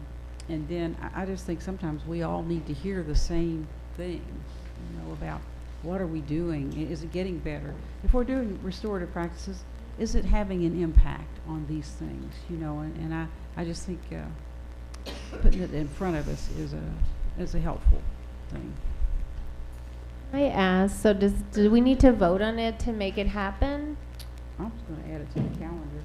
So can we, because it seems like we want some things, and it never, we come back and Angie, it's not on the calendar. We'll talk about it. So I don't know if we need to vote. We would like to see that on the calendar quarterly. So we just need to vote to put it on there during that section, right? Or do we not need to? That'll be something that will be requested during we do the planning calendar. So but we never, we request it, but then it never makes it actually on the calendar. So I'm so I guess we'll wait and hold that thought, and then you're gonna put it on the planning calendar, but I think we're gonna have to vote, because it's nothing's making it on the calendar. If we just say it, it doesn't mean it's making it on there. All right, any other further questions? All right, I got a couple. So please bear with me on this. Looking through the report, I bumped on a couple of things. First of all, we were talking about required fees at Eastern High School, and this kind of just goes to a general issue of just student fees. This isn't necessarily directed at internal audit, but I know just to the administration that where was a concern, at least expressed by other board members as well as myself, regarding student fees in general, and trying to get a hold or handle on that, because some of those were quite a lot. So I just want to at least get that back on our radar because I know that will be coming back to us probably sometime toward the summertime frame. So I just want to bump on that because of what's monitored or what's mentioned here. I did find it somewhat, I guess, transparent, reassuring, and humorously ironic that the administrator login is shared amongst 3 users in an internal audit. Yeah. So I appreciate the quite straightforwardness of that particular finding. And this leads to another area that we were mentioning here that's kind of brought up in a lot of different areas, and I am kind of going to pull in a lot of different departments in this particular just question. I think I've asked this in the past. You know, I work for a large organization during the day. It is not an easy thing to handle multiple user logins for system access on multiple systems. But I know that at my employer, at least for the most part, we try to implement a single sign-on where there is a user ID and a password. So if I'm logging into our electronic medical record, it's the same thing as me logging into my computer. It's the same thing logging into our document repository or our intranet. Is there anything that's preventing us from actually implementing that, or do we have that already implemented and for some reason it's not being passed down into this particular system? I think there are some systems that aren't totally connected. So for example, the accounting software that the bookkeepers use, that's not really connected to Munis, for example. Sure, and my question would be, let's say, for example, I have, JCPS 3928. That's my login. That could be used for, just for our system login for, just for Microsoft Exchange, for logging into the system, for logging into Munis, or logging into the bookkeeping software. It's like, is there anything that prevents us from creating our own unique ID and then keeping track of that? I guess the answer is I'm not sure. Okay. I don't. The only thing that might limit it is if the systems are not connected, then there may be different requirements to passwords and getting access to them. I don't know if we can make them all the same or not, but that's. I'm going to look over to our Chief Operations Officer because I know IT falls under his. I know wheelhouse. we are working on it. To Mr. Tenz's point, there are some ancillary programs that are just unique. Yeah, they're just unique. We do have several programs that are single sign-on right now, not universal, and I was hoping that the status would pop up on getting an answer. Okay, so forthcoming. So we'll figure that out. So Vice Chair Wilner also mentioned this, and it's something I also was curious about, was that issue of code of silence, and I'm glad that you answered that, and I'm glad that Vice Chair Wilner asked that question. Regarding that particular issue, there was a conversation I had within the recent past where there was a principal that was expressing the fact that, they had signed the commitment to make sure they track everything. And the concern that was expressed was that not so much that they had to track everything or actually had to put this into the system, is how that information could be used. And again, this isn't directly at internal audit. It's also an issue of student assignment. To a degree, it's also an issue of magnet and traditional programs. And the fact that their concern was raised that, you could have a student who could have maybe ADHD, there could be a behavior incident or something along those lines, maybe 1, maybe 2, but that actually might be considered a disqualifying factor when applying to a magnet or a traditional program, because one of the things that they might use the system to look up is, along with academic achievement, which might be the primary reason or criteria for going into that school, but if they have more applicants than they have capacity for, then the next item that they'll use to stratify those kids could be behavior incidences, which may or may not be appropriate. My thought is that it seems to be 2 separate things, but I'm just curious from an internal audit standpoint or from the administration standpoint, is there a concern, or is that us tracking these incidents as we should is somehow being used as a measure of dealing with student assignment. And it's really entrance into a magnet program is if you have a record of referrals. And I'll say that I think it's important to put the correct information in there. If we need to adjust the type of incident that keeps you out of a magnet school, that would be the better way to adjust than not reporting it. So Dina, did you want to add? I just want to just chime in. I totally agree with the fact that we should report this information. My concern is whether or not that should be an adequate use of the system. Yeah, and I don't know if everyone has access to that information. Do we know, like?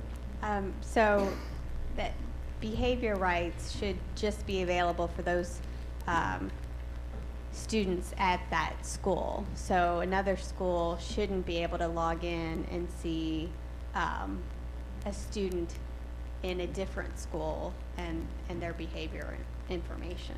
Okay. So, and that's a matter of, again, going back to Jim's point about making sure that we're communicating and the appropriate use of that information and working with schools so that they can go in and if it comes to the point where the criteria would include behavior, that there's a way to disaggregate it so that we're distinguishing between victim or observer or offender and that type of information. But if I'm at a school and I'm trying to look up student information at a different school, I shouldn't be able to log in and see that information. I'd also suggest maybe severity of behavior as well. So yeah, it would be reassuring to me if we can ensure that that is not happening. And also to present that information out there to our staff, because there is a concern out there, not necessarily a belief, but a concern that this information can be used that way.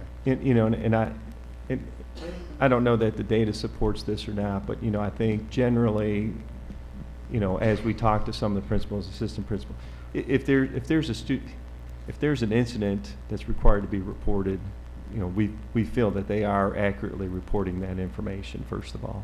I will say if there's, some minor incident, and a teacher thinks this is a good student, I think all teachers, or a lot of them, would go through the thought, well, is this worthy of inputting it in there? Is this, if it's a severe incident, I think they're inputting it, but I think when there's if it's something somewhat minor, I think that question goes through their mind. I don't want to do something that's going to come back and look bad on the student if this is just a really minor thing. And right. I think some people do go through that thought process. That question does go through their mind, and because of the letter that they have signed that basically says they can be terminated, they err on the side of safety or preservation, if you want to take a look at it that way. Right. So that could also contribute to an over-reporting, because they don't want to have anything being called into question. Right. Okay. All right. At this time, I'd like to ask, is there any further questions or concern before we move on? All right, so at this time, I'd like to go ahead and ask for approval of the acceptance of internal audit status report to receive this item. Is there a motion? Member Duncan motions. Is there a second? Member Kolb seconds. All those in favor? Motion passes unanimously. All right, so now we're on to the consent calendar, but before I move on this, it is 10 o'clock. So I'm going to poll my colleagues here. Is there a need for a short break? Okay, so I'm hearing a yes on that. So it's 10:01. Let's try and have a 5-minute break. We'll come back at that time, so we'll be in recess for the next 5 minutes.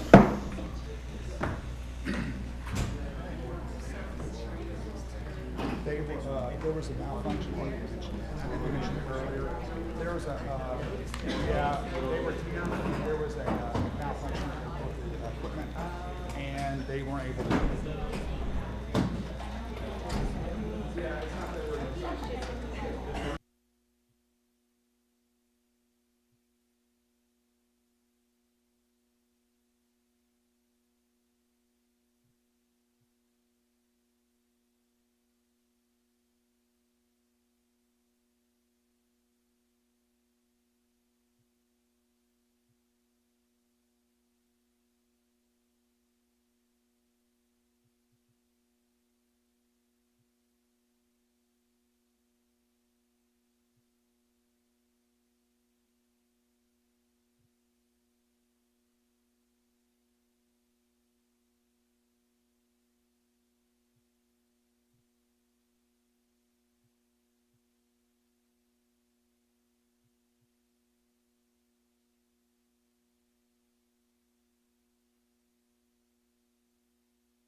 All right, so we're going to come back to order.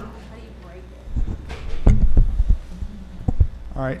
During our break, I was made aware of an issue regarding some of our speakers. I know we have had a fair amount of speakers that have already addressed the board earlier this evening regarding a resolution. But before we get into the consent calendar and talking about specific items, we do have a fair amount of apparently some ECE students here, and we are kind of getting into the point where we might be interfering with their schedule. So what I would like to do is ask if there, well, I'll make the motion that we amend. I know that we have already amended or approved or amended agenda, but due to this, I'd like to make another motion that we amend the agenda once more and move our public speaker item up to this point, and then we'll continue the rest of the agenda as written. So I make the motion that this occurs. Member Duncan seconds. All those in favor? It's unanimous. Our agenda item or our schedule has been amended. So at this time, what I'd like to do is invite speakers on non-agenda items to come forth. Our first speaker right now will be Bill Sizemore. Mr. Sizemore, are you here? Mr. Sizemore going twice. Mr. Sizemore going 3 times. Donna Pollard. Is Donna Pollard here? Donna Pollard. Donna Pollard. Andy Hargrove. Is Andy Hargrove here? Thank you, Mr. Hargrove. As is our custom, each speaker and our policy, each speaker is allowed 3 minutes to address the board. At the end of 2.5 minutes, a bell will sound once. You will then have 30 seconds to finish your statement. At the end of 3 minutes, the bell will sound twice, indicating that your time has expired. Next on deck, after Mr. Hargrove, is Jeff Jenkins, if you were here. So, Mr. Hargrove, the floor is yours. All right, thank you. I apologize for the voice. I've got a sinus infection, so. That's going around. I just wanted to talk about the ECE class being removed from Phoenix and my observations regarding that. And I would specifically like to refer to an article today in the Courier-Journal in which Assistant Superintendent Zeitz was interviewed. And I bring this up, I want to highlight that because we've... Now, just real quick, just understand that we refrain from calling out individual members of our administration here. Sure. So just a warning. Thank you. Okay. Well, in that article, there were some things that were highlighted that we've been dealing with for the last week. And in that article, it says that JCPS is trying to decide what to do about the ECE class at Phoenix. JCPS is leading the discussion on moving the ECE class and how to get access to appropriate services. Nowhere in there does it mention that parental input is being sought out, or even they're not even bringing us into the discussions about that. The article also states that no decision has been made, and it's not certain whether the ECE students will be at Phoenix next year. And that statement is not exactly true. We just held an ARC meeting last week on the 1st, and in that meeting, we were made aware of a letter that went out to the regular ed students, and it told them that for the 2017-2018 school year, that some changes were coming. We were told we didn't receive that letter as ECE parents because the ECE students would not be at Phoenix next year. That's why we did not receive the letter. We've been made aware that that decision has possibly been made as far back as September of 2016. Again, no parent input on that. We also received a letter on February 3rd from the assistant that said that operations and transportations are in the process of identifying school locations and bus routes for the MSD students. If they're not going to be there next year, why go through all the hoopla and the resources of trying to figure that out? In that ARC meeting also, we were told that the ECE was being moved out and ESL students are being moved into their place. We have a signed ARC meeting set of notes that specifies that and confirms that. Also, the district ECE that was in that meeting said that she was not even aware of any talks or any discussions about the relocation of the ECE students from Phoenix. Furthermore, where they would even find space in this county to relocate all those students. And finally, in reference to that article, I don't think that the parents would still have any information about anything that's going on had we not spoken up and called for that meeting. I think JCPS is scrambling to try to get their story straight, and the left hand doesn't know what the right hand's doing.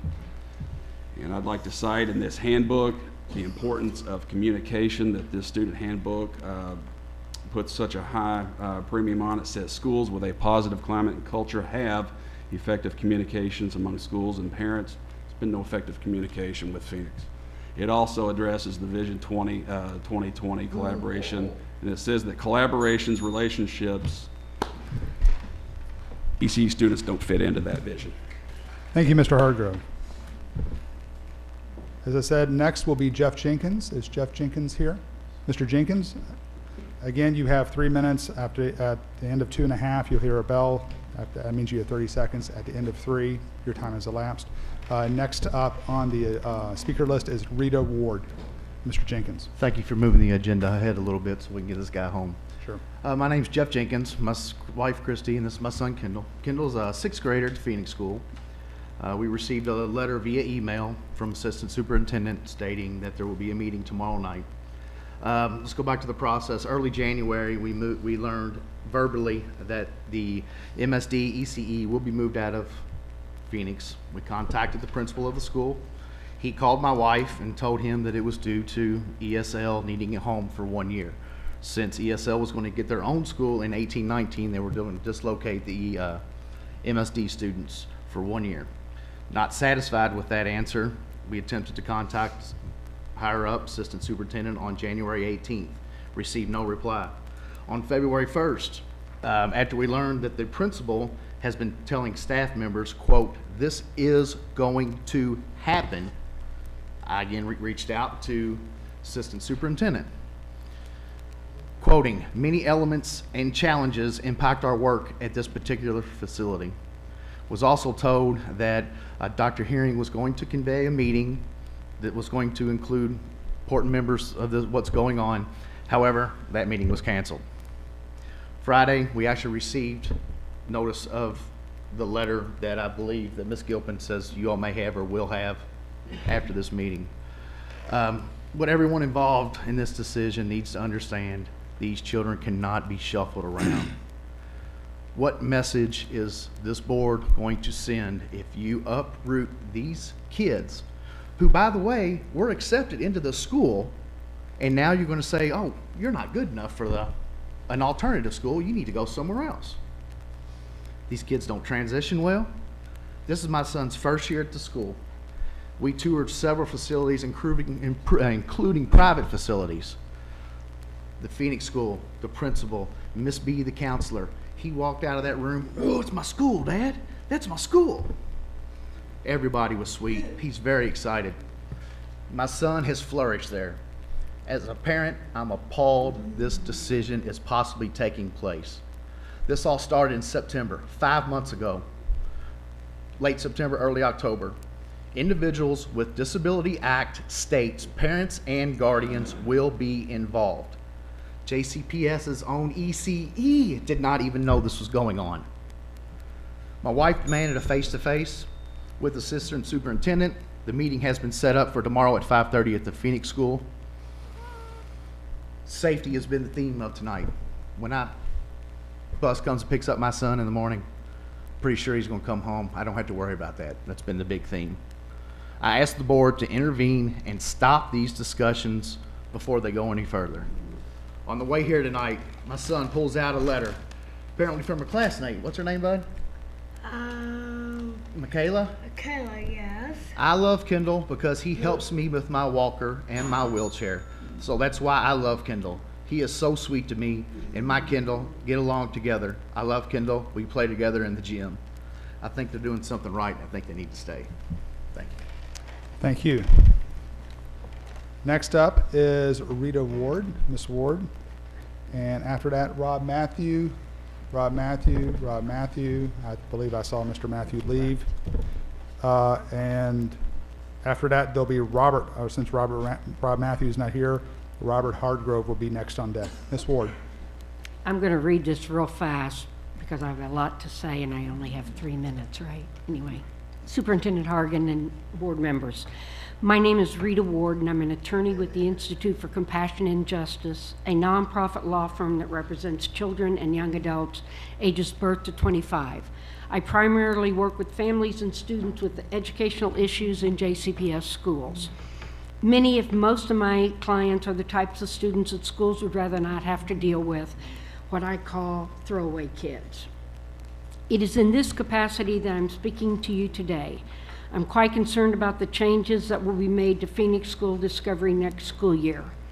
While Phoenix first opened as a placement option for students who were attending failing schools under No Child Left Behind, the Phoenix website now boasts that the Phoenix School Discovery is an optional school offering a creative, challenging, and diverse learning experience that considers students' specific social, emotional, and academic needs and stresses their active involvement in their own intellectual development. The reports I hear about Phoenix is that it is a more nurturing environment than the typical JCPS school, and it truly does try to deal with each student individually where they are in assisting them to be successful. Now I hear that the entry requirements for Phoenix will be more stringent, eliminating many of the students that I believe could benefit from its environment.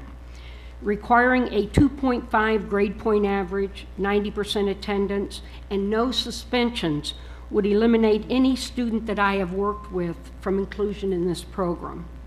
My question would be, why would a student with a 2.5 grade point average and 90% attendance need an alternative school? More importantly, imposing entrance criteria designed to exclude disabled students from the school creates legal liability for JCPS under the Rehabilitation Act of 1973. The unique design and services offered at Phoenix are not available at other JCPS schools, precluding JCPS from denying access to Phoenix to students with disabilities by imposing these strict criteria. Riverview, the JCPS high school program for students with severe behaviors and mental health issues, is presently housed on the second floor of Phoenix. Prior to placement at Phoenix, Riverview was on the first floor of Breck Metro. The Riverview students at Breck Metro were subjected to the same rigorous, hands-on, punitive disciplinary measures found there. You can only imagine how these practices worked with severely emotionally disturbed children. Placing Riverview back at Breck Metro is not a good option. And my clients that are at Riverview at Phoenix are very happy with the program there. This decision to change Phoenix has little or nothing to do for what is good with students. This is the cherry picking of students that we all fear the charter schools will do. It's also too late now for these students that are being excluded from Phoenix to seek another school next year through open enrollment. These fragile students will be forced to return to the classrooms which led them to seek placement at Phoenix in the first place, a school they have come to love and thought cared about them. I'm asking you all, as the Board of Education, to do what you can to stop this travesty. Thank you. Thank you, Ms. Ward. Up next is Robert Hargrove here. Okay, it's hard. I have Andy Hardgrove and Robert Hargrove. So, okay, so it seemed like there's two different people. I just wanted to make sure. Last person on the list, Connie Schwartz. Connie Schwartz. Okay, so going 3 times. All right, that concludes our speakers on non-agenda items. Now we're going to go back to our consent calendar. At this time, I'm aware of 3 items that are to be pulled down. Items C and D, Member Porter would like to pull down. Member Porter, just a quick question. Are these items that you would prefer just to have discussion on, or would you like to pull these items down for a separate vote? Both, probably. Okay, so we're going to pull those items down for a separate vote. I know item T is being asked to, just for quick discussion purposes, by Vice Chair Wilner. Are there any other items on the consent calendar that members wish to pull down? Hearing none, that's what we're going to do. So what we're going to, at this point, what I would ask is that we quickly discuss item T, with Vice Chair Wilner, and then we will vote to approve the consent calendar, or consent agenda rather, minus items C and D, which we will have discussion for separate discussion and vote. So, Vice Chair Wilner. So, nothing controversial here. I just want to acknowledge the principal, Dr. Tiffany Stith, from Smyrna Elementary School, and to thank her for fully engaging the community and recommending this name change. And thank you for sticking around for a very long meeting. And I'm glad you're here. I guess I should have reported at item T referred to the approval to rename Smyrna Traditional Elementary School to simply Smyrna Elementary School. All right, so at this time, what I'd like to ask is for an approval, for a vote to approve the consent agenda minus items C and D. Is there a motion? Vice Chair Wilner motions, Member Porter seconds. All those in favor? It's unanimous. We will now move on to have a discussion for item C. Item C is the approval of job descriptions. Member Porter. I have a question about the job description that is the project manager, education and business industry alignment job. It's my first question is that job totally funded by GE? That's correct. Is it a conditional funding for annual, from year to year, or do we have a 3-year commitment or a 1-year commitment? One year commitment only. 1 year only? Yes, ma'am. Okay, in the job description, it talks about 260 days for the person. Tonight, when we had the work session and I asked about the specialists working from Career and Tech, they work 200 plus days, but this particular person who will be working with Ford Next Generation Learning, as part of their work, this person will work 260 days and the specialists are working 200 days. Right. So is there a reason that we have 260 days as opposed to letting the person be like 220 or 210 and then doing additional days as needed? It doesn't seem consistent that you have a person that's working when you have the bulk of the staff not working. Well, I'd say there are two reasons. One, can you check your microphone, please? Oh, sorry.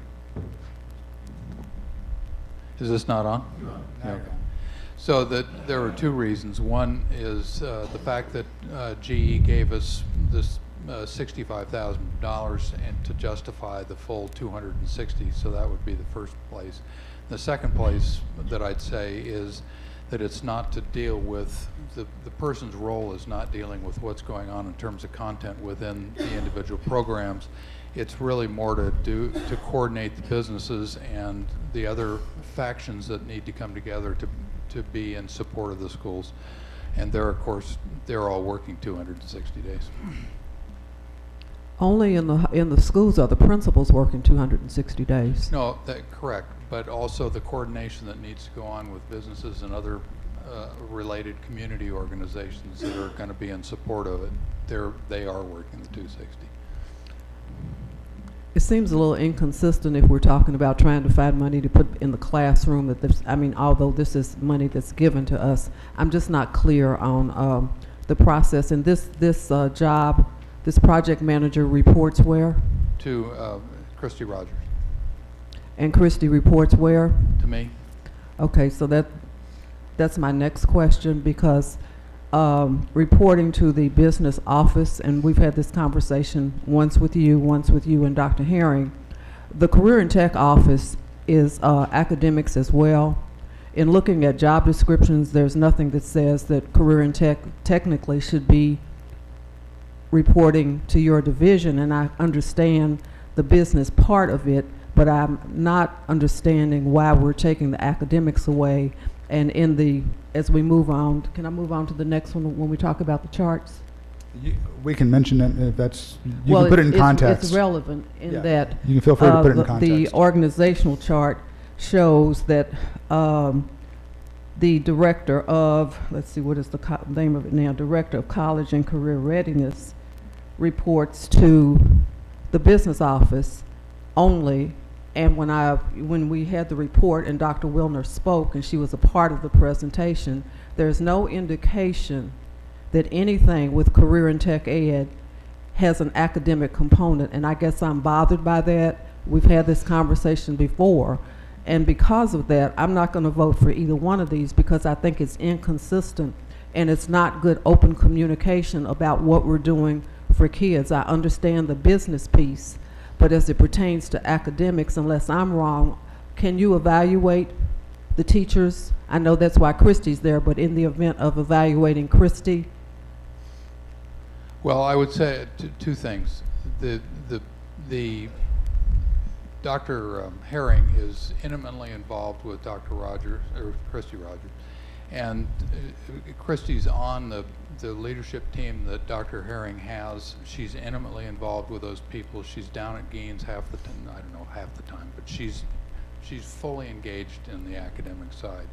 So, I'm sorry, but for my purposes, if somebody is responsible for academics and career and tech ed, is as academic as anything else that we do. We heard that tonight in the presentations. I cannot support either a double line or something. The chief academic officer is here for a reason, and to not list these classes, this chart, so that they are a part of that, I don't understand it. I talked about it early on, and I kind of waited because we didn't have a chief academic officer.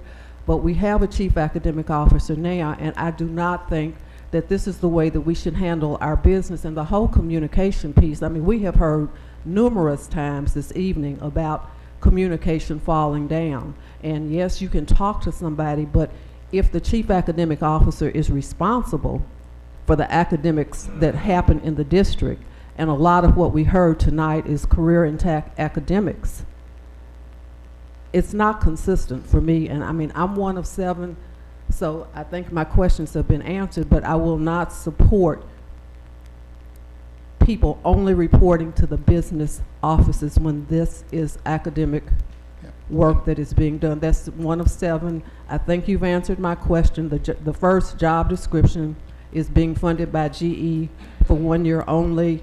The person will work 260 days at a grade 6. Because they'll be doing stuff all year with businesses. Okay, I got that part. And then as we move on to the D part, this particular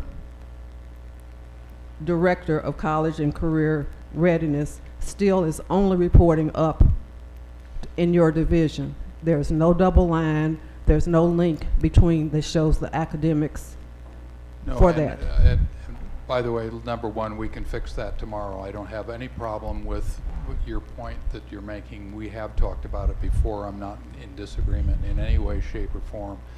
And number 2, the reason it hasn't come, and I didn't even pay much attention to that, is because what's going on now is it's a seamless relationship. At least my impression of it from Dr. Herring is this is not an issue. If putting a line on a chart solves it and makes it more clear, I'm happy to do that. I'm not speaking for Dr. Herring, so I don't want that to be the case. I'm speaking for Diane Porter, the school board member, who used to be the director for career and tech ed. It's important that we get it right. So if that's the case, can we pull both of these and bring them back at the next meeting? May I make one suggestion to the one with GE has some time sensitivity to it and some community and some relationships with GE. If we don't have a dispute about that particular position, I'd rather leave that one alone. If that would be my humble. Can you explain what that means? I heard what you say, but what does that mean? GE gave us some time-sensitive requirements for that job description in exchange for their very generous offer of $65,000. They're working with us on the launch team, on the guiding team, and they saw the need for that particular skill set. They had some money left over from their last year, and they said, we want to put it into this job and get it going, and we need to have it. And there were conditions, and I can't remember them off the top of my head, but they were to take effect at certain time periods, and which were passed. We were supposed to do this by I think February 6th. In terms of satisfying the GE requirements. So there's the requirements that they put forth, and secondly, it's just in terms of our relationship with GE, I don't know why we'd fight this. That's a humble opinion on my part. Dr. Herring and I have had this conversation, and putting a dotted line from the Director of College and Career Readiness to Dr. Herring if we can just amend this org chart to do that, I say we do it, and then we'll fix the, the physical part of it. But we have had that conversation, so she's in support of it. Mr. Hudson's in support of it. So let's amend this org chart to include a dotted line to Dr. Herring. You can make it solid line just for my point. I take your point here, and I can happy to be the dotted line. We're all working together. This isn't an issue from my point of view or from Christie's point of view. So the current job description that we're being asked to vote on, the 260 days, grade 6, that job reports directly to? Christie, okay. I appreciate GE's money. I thank them for moving the process along, but I would be negligent in my duties to not call this out. And we do look at the org charts, and we do look at the job descriptions, and this has been discussed at least 2 other times this year. So it's important to me, and I thank my colleagues that we do it correctly. And maybe I'm wrong, but job descriptions matter and organizational charts matter, and they have to be right. I mean, that's our responsibility as well. I'm appreciative of the funding that GE has given us for 1 year, for one person for 260 days, but what is not clear is the reporting order of how this is supposed to happen. And if it's time sensitive, then I wish that we had gotten it in a timely manner, because to tell us now that they needed to do this February the 6th, and maybe they just told you that, so that's not my business. No, it was in a written part of the agreement that went to the foundation. These were the conditions of the job. When we met at the launch team, actually a week ago, Kristen Wingfeld said, we're not going to be able to make it to the 8th instead of the 6th, which is what the document required. Tom Quick, the VP of HR at GE, said, don't worry about it if it gets done by the 8th. I'm willing to vote them separately. Okay. So I know there's other discussion, but just before we launch into that, I just want to clarify. Per the superintendent's recommendation, Member Porter, would it be, would you find a solid line going to the chief academic officer and a possibly dotted line going to the chief business officer as being, would that satisfy your concerns? It takes care of the academic part of what the job is, so Okay. I think that's important. Okay. And, so will we vote on that at the next meeting, Dr. Harkins? No, we're amending it here. We can amend it right, and my understanding is we're amending this right here. We can do it I right feel here comfortable now. amending the job description right here. So there'll be an amendment vote. Not the job description, the organization. Or the The organizational organizational side. chart, I'm sorry. So there would be there would be a vote to amend the organizational chart. There would be and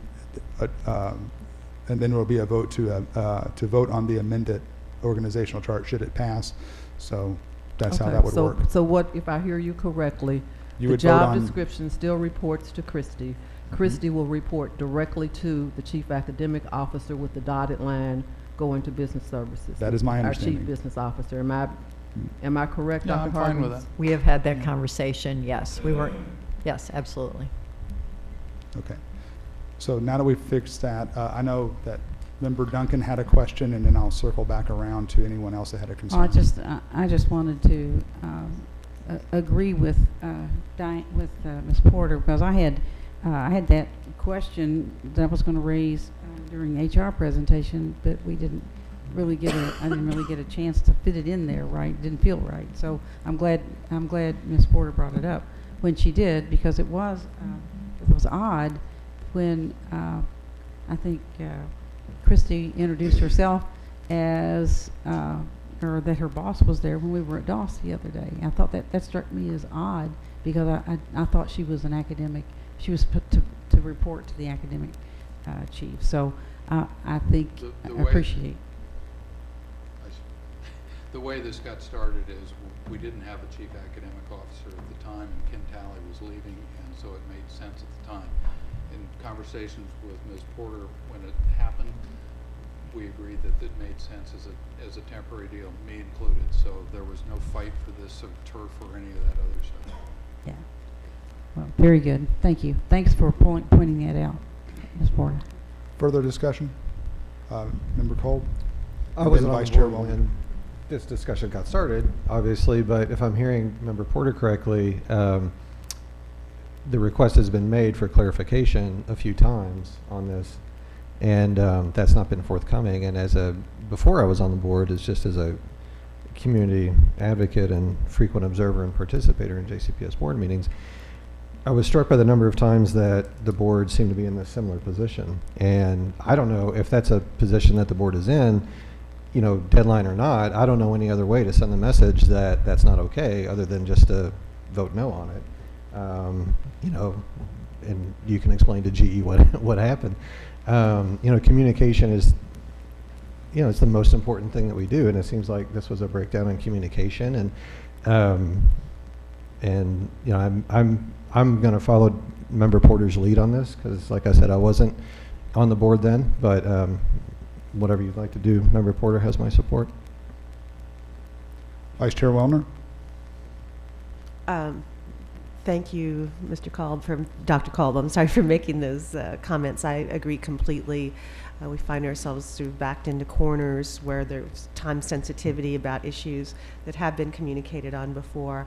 I also want to defer completely to Ms. Porter on this, and so I want to just understand really clearly from you, are you comfortable voting yes on C and D given the changes we've just discussed? I guess that's right. I guess I want to know your recommendation because I'm relying on your expertise on this. I think it has been explained adequately, but I would hope that we don't continue to put ourselves in this situation because job descriptions, again, are important and organizational charts are important. And I have spoken to Dr. Hargens not only about this position, but as we look at our chief academic officer, if we're going to have one, then the reporting relationships should be in order. I understand we didn't have one and we had to make some amendments. That's not my conversation tonight. My conversation deals strictly with having an academic component. As we talk, we have wonderful presentations tonight. Everything's going in the right direction, but for that to not have an academic component when the folks that teach those classes are college graduates plus, have certifications in IT and HVAC and many things. So to not give them credit for the work that they have put into their education, that is my concern. So I understand what you're saying about GE. I appreciate them making the pledge to make this position possible for 1 year. So at the end of 1 year, are we obligated to fund it ourselves? So this is a 1 year position only. That's correct. Okay. That's right. Unless the one caveat I would say is that's the plan as of right now. In the event that we got 8 months down the road and thought that that was really worth the money and really paying off, then we might come back with a budget request to make it a full-time position going forward. But it would come through the budget request process. It wouldn't be just assumed. Thank you. And thank you, that's very helpful. Just one quick technical thing, and I think that I heard you say, Ms. Porter, that Dr. Wilner was part of the presentation, and I got worried because I wondered what presentation I was part of. But people get the leases mixed up. So for anybody who plays back the recording, and I may have misheard it, but if in fact it said Dr. Wilner was part of the presentation, I was not. It was Dr. Herring, right? Is that? You referred to during the work session, the presentation, and you said Dr. Wilner was part of it. I apologize, Dr. Herring, Herring, Dr. Lisa Herring. Correct. Our Chief Academic Officer. I do apologize. It's only almost 11 o'clock. It's a wonder I know my name. I apologize. No problem. Thank you. Further discussion? Okay. So, first item up is we're going to vote on item 9C. 9C deals specifically with, where'd it go? Oh, here it is. Approval of job descriptions, and then we'll talk about amending item D and then voting on the amended version of item D. So, vote to approve item 9C. Is there a motion? Motion made by Member Horn. Is there a second? Motion made or second by Member Porter. All those in favor?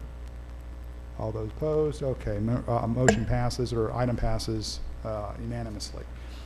Now, for item D, as we have discussed here, is there, and Frank, please correct me if I need to get this correct. I want to try and use the correct terminology here.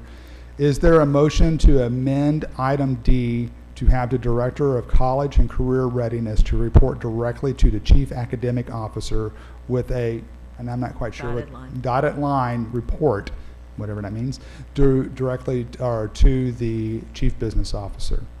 Does that satisfy? Is there a motion for that amendment? Member Duncan motions, Member Porter seconds. All those in favor? Motion passes. The item has now been amended. Now we must vote on the amended item. Is there a motion to vote on item D that has been amended? Member Horn motions, Member Duncan seconds. All those in favor? All opposed? Item that passes unanimously. That concludes our agenda, our consent agenda. At this time, now we're going to move on to the board planning calendar. Is there discussion regarding the board planning calendar? Member Duncan.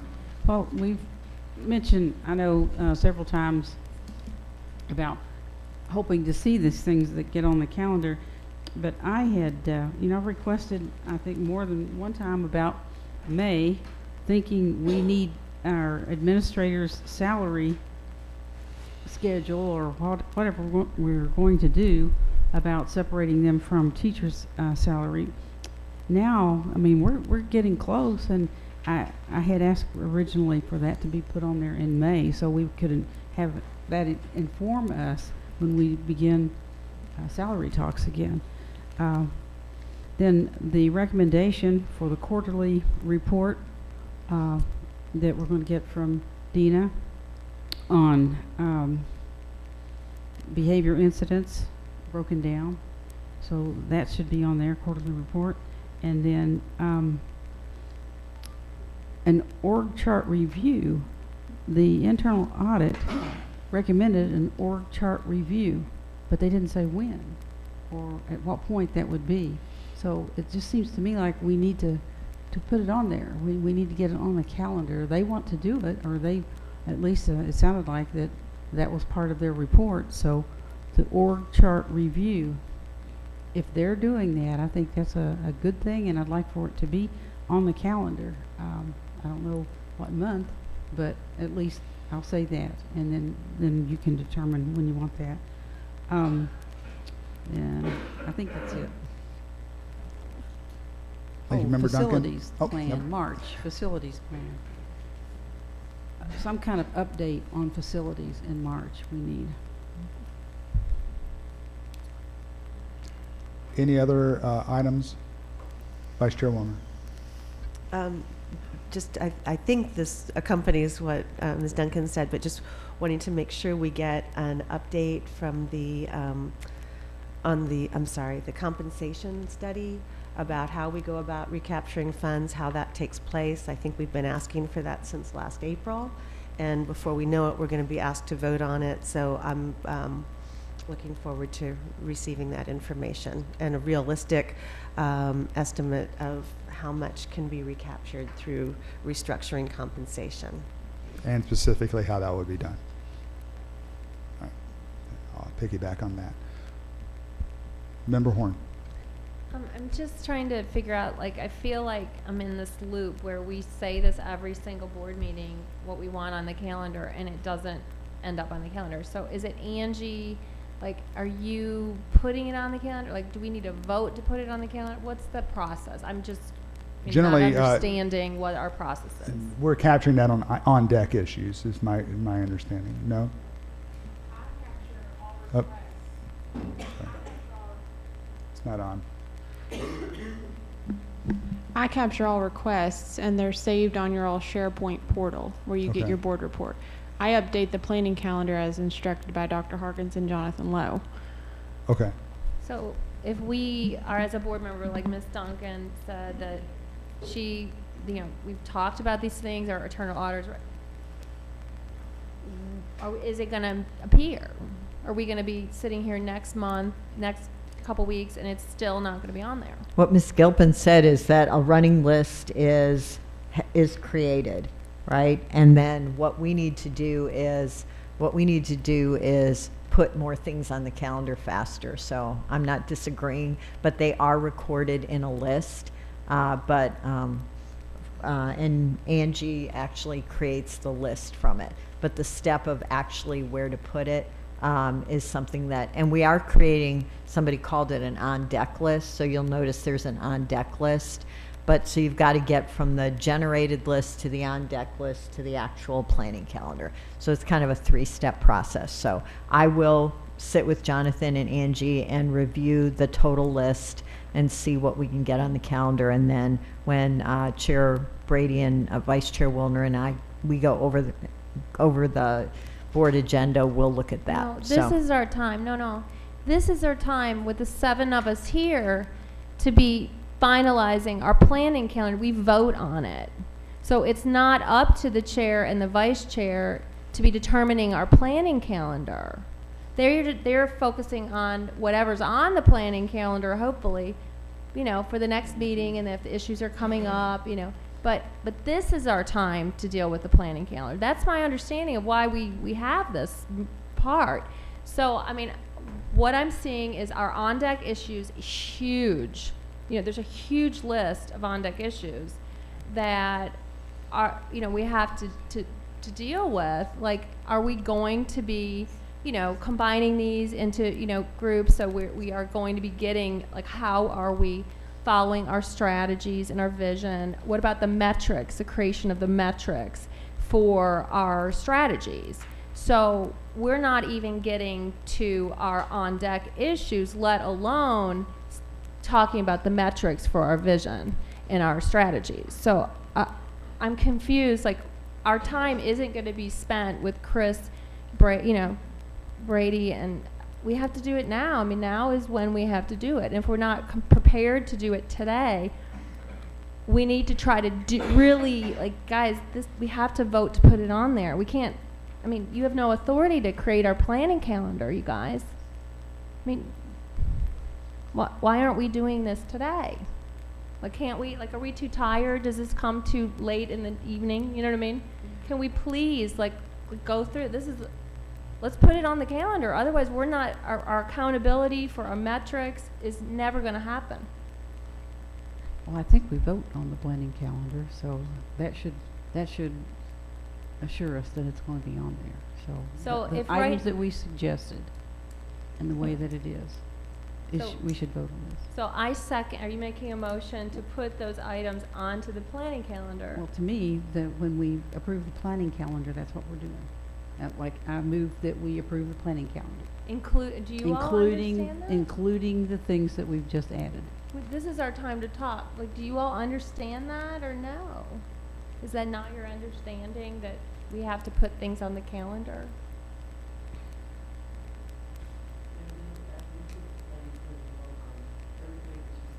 Mm-hmm.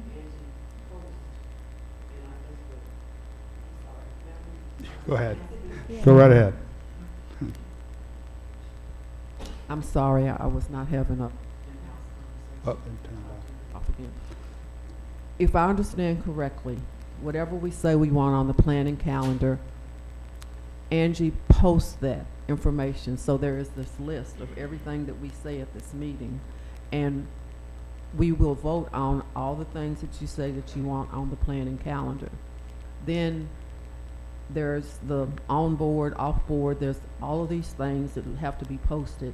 And when the chair and the vice chair meet, things are put on a certain day unless you ask specifically. For example, you may have asked for something March. on a specific month. Right. So that says you would like to have that specific month.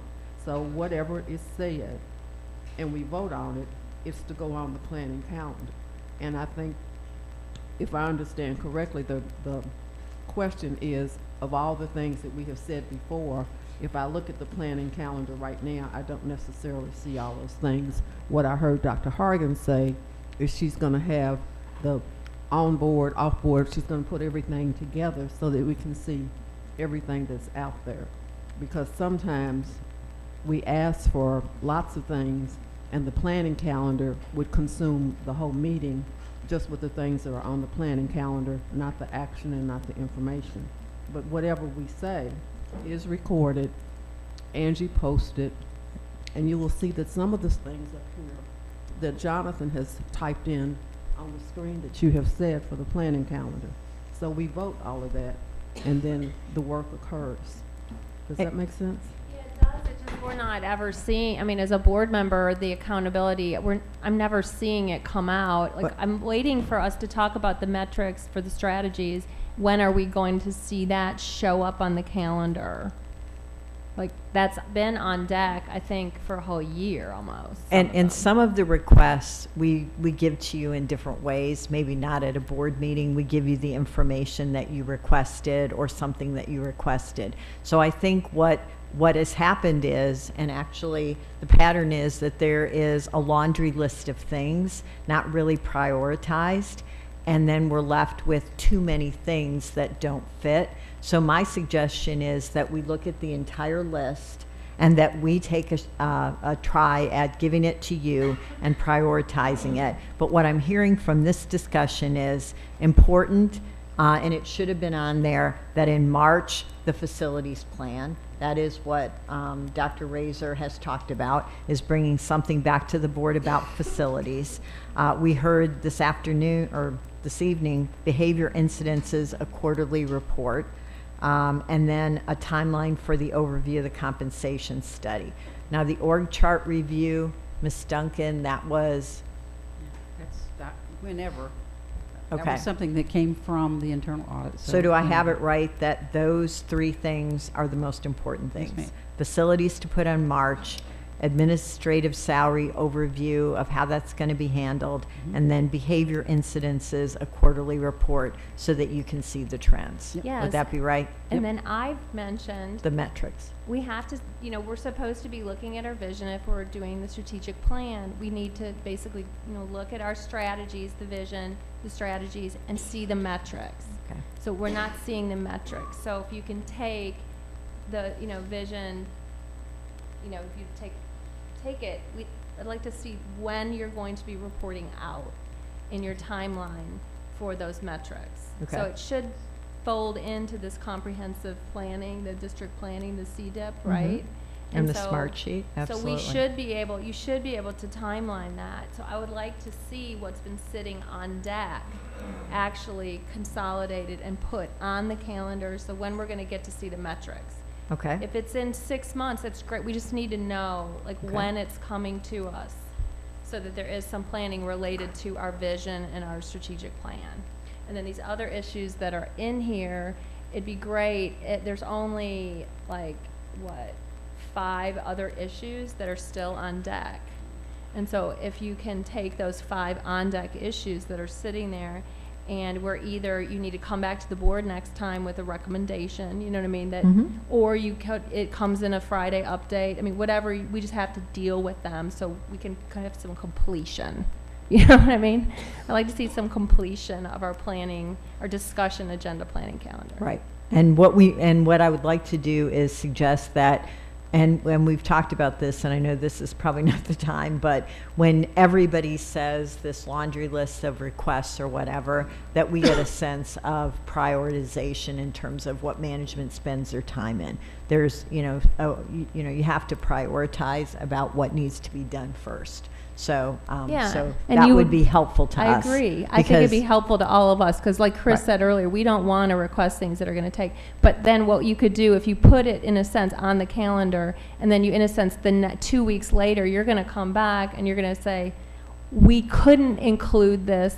Here's, you know what I mean? So you need to come back and at least tell us why sex ed guidelines are still sitting there. Okay, Do you know what I okay. mean? We Right. need to know, we've dealt with that already, it's coming off of our agenda, or is it still on our agenda? If it is on our agenda, how are we dealing with it? Because, the community wants to know, it's still hanging out there, if it's on our agenda or it's not. We just need to have some decisiveness to, and not be tired, not be it's 11 o'clock, but take the time to do this and get it done. So in regards to that particular item, I know that when we talked about our organizational efforts of trying to do meetings a little bit differently with having a business meeting, I know there's been some discussion about specifically with this, excuse me, in regards to, having a business meeting kind of being what Vice Chair Wilner and I do with putting the agenda together. So that's one reason why I particularly haven't moved on this, is because I thought we were going to kind of approach that once we try and reformat or pilot how I do our meetings a little bit differently. Is there any other discussion regarding the planning calendar? Okay.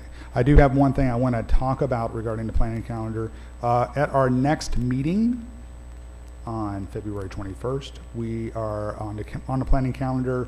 We have on here an executive session regarding the formative evaluation of the superintendent. I'm going to be moving that to the March 7th meeting, simply because the weekend after the 21st is when there will be the KSBA annual conference. There's been some discussion as to the tool that KSBA recommends regarding the superintendent evaluations, and I know the superintendent has been aligning her evidences with that particular tool. We have two brand new members. I know myself, I could appreciate and use a refresher on that, and that particular class will be offered at that conference, and it also goes toward your required training as a board member. So two things. One, I highly recommend that we attend that one of those sessions. I believe there's multiple sessions, but a few of them deal specifically with this particular tool. So I do recommend that.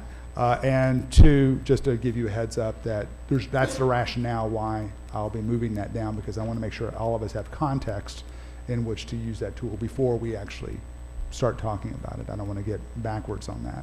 So with that said, and all the other discussion, is there a motion to accept our planning calendar? Member Duncan motions. Is there a second? Vice Chair Wilner seconds. All those in favor? Oh, call to question. Are we accepting, I'm not accepting how it's written currently, right? I'm accepting it with the changes that we discussed, right? Well, the changes that I heard that we were discussing will be coming from the superintendent, and will probably be, because we haven't assigned, my understanding is, looking at these on-deck issues, especially of all the particular metrics that you're referring to, we haven't assigned those to dates.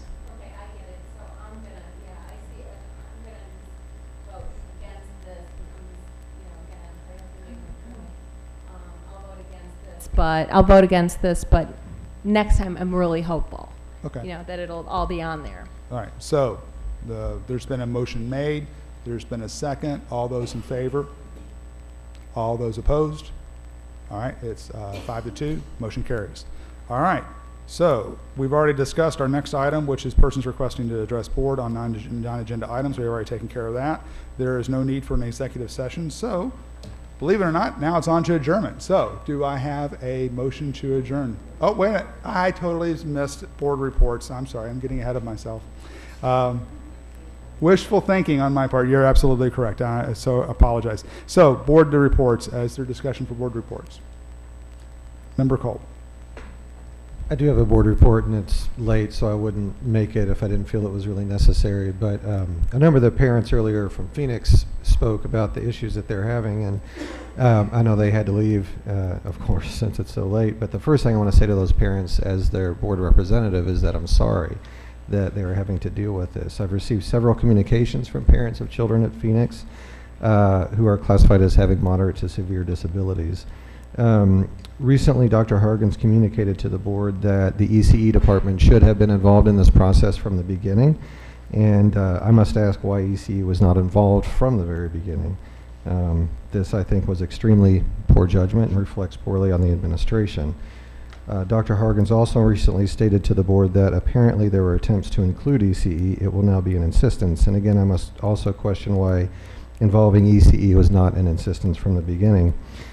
The desire to relocate, well, just let me skip that since it's late and go on to, there are several things about this situation that I find deeply concerning, and here is a partial list. First, MSD parents, ECE parents have had no input into the assignment of their children for next year. Second, ECE parents were never proactively informed about the reassignment of their children and only found out through happenstance. Whether or not JCPS would have ever informed them before the end of the year is unclear. This is now February 7th, and JCPS apparently still has no plans for where these children will attend school next year. Fourth, some, if not all, parents of MSD kids at Phoenix chose the school because there would be no transition from middle to high school. They're now facing a much more traumatic transition. Fifth, a staff person at Phoenix appears to have provided inaccurate information to MSD parents and to me. Sixth, we seem to have shown no understanding of the unique challenges of MSD kids and parents, causing us to make decisions that I feel are deeply inconsiderate at the very least. Seven, as a board member who must represent the best interests of my constituents, I feel the lack of communication with me and other board members regarding these changes is unacceptable. And eight, finally, the impending changes at Phoenix appear to require board approval, yet the board was not informed and only found out also through happenstance. Again, this is unacceptable for many reasons, not the least of which is that it makes it impossible for more board members to represent their constituents to the best of our ability. I think this entire process reflects very poorly on the district and on you in particular, Dr. Harkins. I'm deeply saddened for our MSD students and parents at Phoenix, whom I believe we have treated with profound disrespect. In my recent campaign, we knocked on over 13,000 doors, and I knocked on over 5,000 of them myself. The most frequent thing we heard from people is that they just don't trust JCPS and they don't think that this administration is open, honest, and forthcoming with the public. It is precisely these types of instances that have created this impression in our community. JCPS is suffering a crisis of credibility that we all must work hard to address, not through PR, but through making meaningful changes. Those meaningful changes must start now. Thank you. Thank you, Member Kolb. Other board reports? Member Horn. There were 2 meetings about Crosby, and one was at Crosby, and the other meeting was at Bick, and staff came and presented, Dina presented, and Mike and Dr. Harkins. It was just a report to the board. It was a lot of people, I don't know how many hundreds, were there, but there were hundreds. They were not originally going to be allowed to speak. It was set up where they were not going to be able to give the input. They were just going to do it in writing, and then the parents, just basically staff and parents, just said, no, we want to talk, and so there was a flexibility there. And so the staff did, change, and they let people come up and talk. And it was an interesting meeting because what comes out is it's similar in a sense. It's like, people have already applied for schools, for middle school, and so there's that uncertainty that they don't know where they're going to go. And if the changes, and then the change to do a huge facility, renovation to move some people to a 6th grade academy, it just seems like if there had been better planning. I've been obviously talking about it for 2 years. It was like a deja vu experience in a sense, because I felt like I was in the same position just 2 years later at the same time of the year when you really couldn't do anything about it because people had already applied to the schools. It's kind of, and in the fall, in the summer when this could have been coming up, it just, it wasn't on the front burner. Nobody wanted to talk about it, even though I was raising the issues. So I feel like we're again in that little box we were talking about. I can't remember who mentioned it up here, but it's just like putting us in a little box where it's too late to really do anything for this school year. Are we going to just push it down the, road? I think there is commitment to try to do something, but again, it's really going to be rough on any parents who've already applied for schools. So I don't have the solutions. I'm really hopeful that our administrators can really listen to the parents. They're collecting a lot of feedback. I think people are, giving it. I'm sending you guys some of it just so you can get a sampling. I don't mean to paper you with it, but it's so important in my district. People were crying at the microphones. I mean, this is my constituents, it's Chris Brady's constituents. I mean, we pretty much share that school. There's a lot of our folks that are very passionate. They love the school, and Crosby's a great school. The other thing that I've done is I've been, I was at that meeting and I met Representative Carney, Bam Carney, who's from Taylor County, and he's the head of the education committee for the House of Representatives. So he just was at my meeting with like one of my representative, Jason Nemus, who's from the Middletown area. And so they were, talking with me, and I was talking to them, and I just invited them to come tour some schools. Just, hey, why don't you do this? I thought it would be the following week, but it was like the next, 2 days later. So we ended up meeting at Zachary Taylor, and we met at Englehart, just two different schools, but great schools. Zachary Taylor is in Springhurst. It serves a Title I school, rocking it out. I mean, doing a great job with population. Whoever is there, they're doing. They are serving. Englehart is a trauma-informed school. It is an incredible campus. Most of the children are from the neighborhood, and they live in a lot of poverty, and but they are also doing just a really great job serving the needs of the students. So both of those schools, they were able to see just kind of an urban campus. They were able to see a suburban school, and I'm going to invite them back, like to maybe look at some magnet schools. But it was encouraging to me. I just wanted to let my board colleagues just share my report, is that I really found both of them very open-minded, in doing their plan. They don't want to vote for something that will hurt children. If there's any way that it would, hurt disadvantaged children, that isn't their intent in all of what we're hearing, with the charter school bills, the neighborhood school bills, Senate Bill 1. They had good values.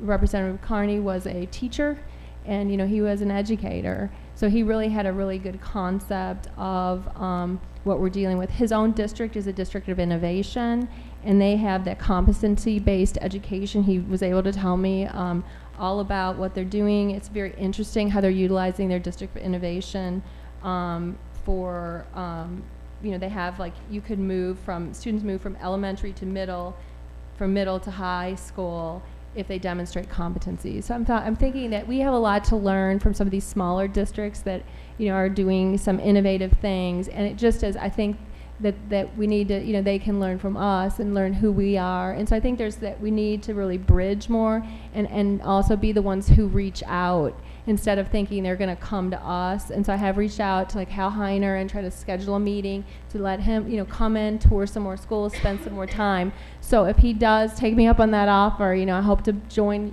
come to your schools in your district, and we'll try to coordinate. Chris was able to come, Ms. Porter was able to come to our meetings with these representatives. But I think I'm going to try to just do a real outreach to try to build relationships, and I think that will help.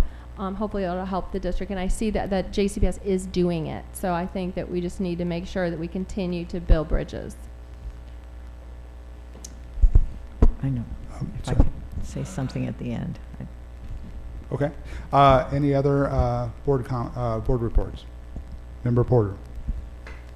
I have several things that I wanted to say. First of all, I would hope that tonight we passed a significant resolution, but it's more about what will we do for our kids.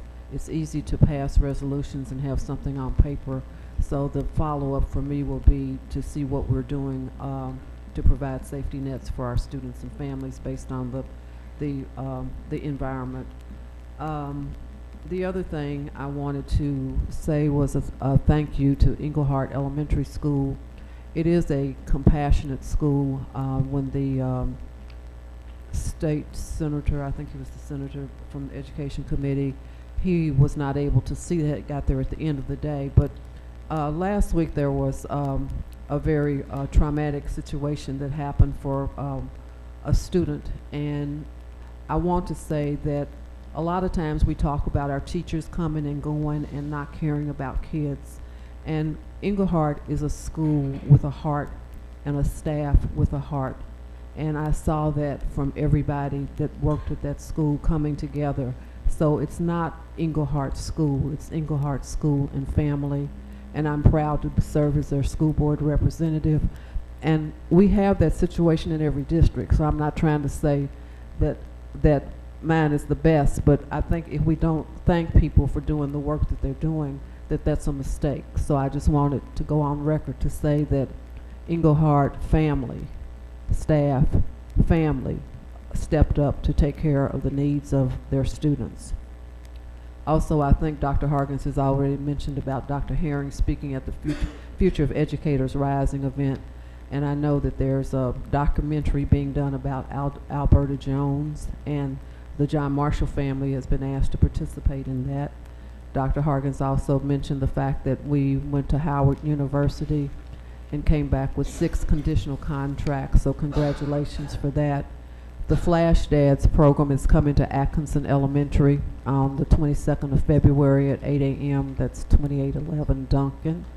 And last week, the conference, Dr. Harkins, I'm not sure you mentioned the conference that was down at the Ali Center, and there was a panel discussion with, it was about resiliency. I'm not sure if that was in your remarks, but the other thing that I heard at that conference is that Metro government is hiring a chief resiliency officer, and they've spoken with Dr. Marshall about that being a part of that process. And the Equity Summit that Dr. Harkins, Dr. Marshall, and some of the Diversity, Equity, and Poverty staff attended in Washington, D.C.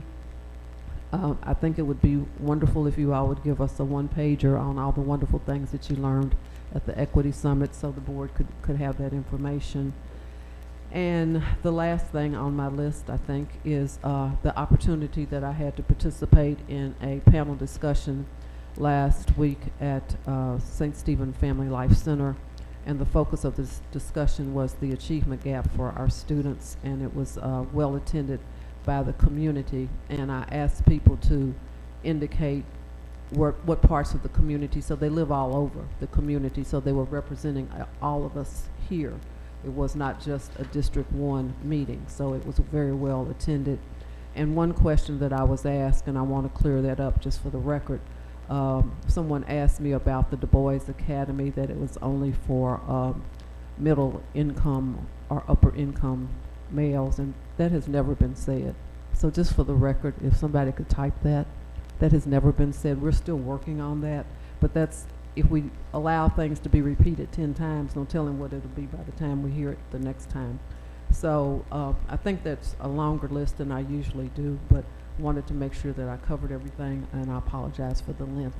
Thank you. Further board reports. Vice Chair Wallner. I was too under the weather to do a report in writing this time, but there's a lot for the report, but I won't. I'm just going to mention 2 things now.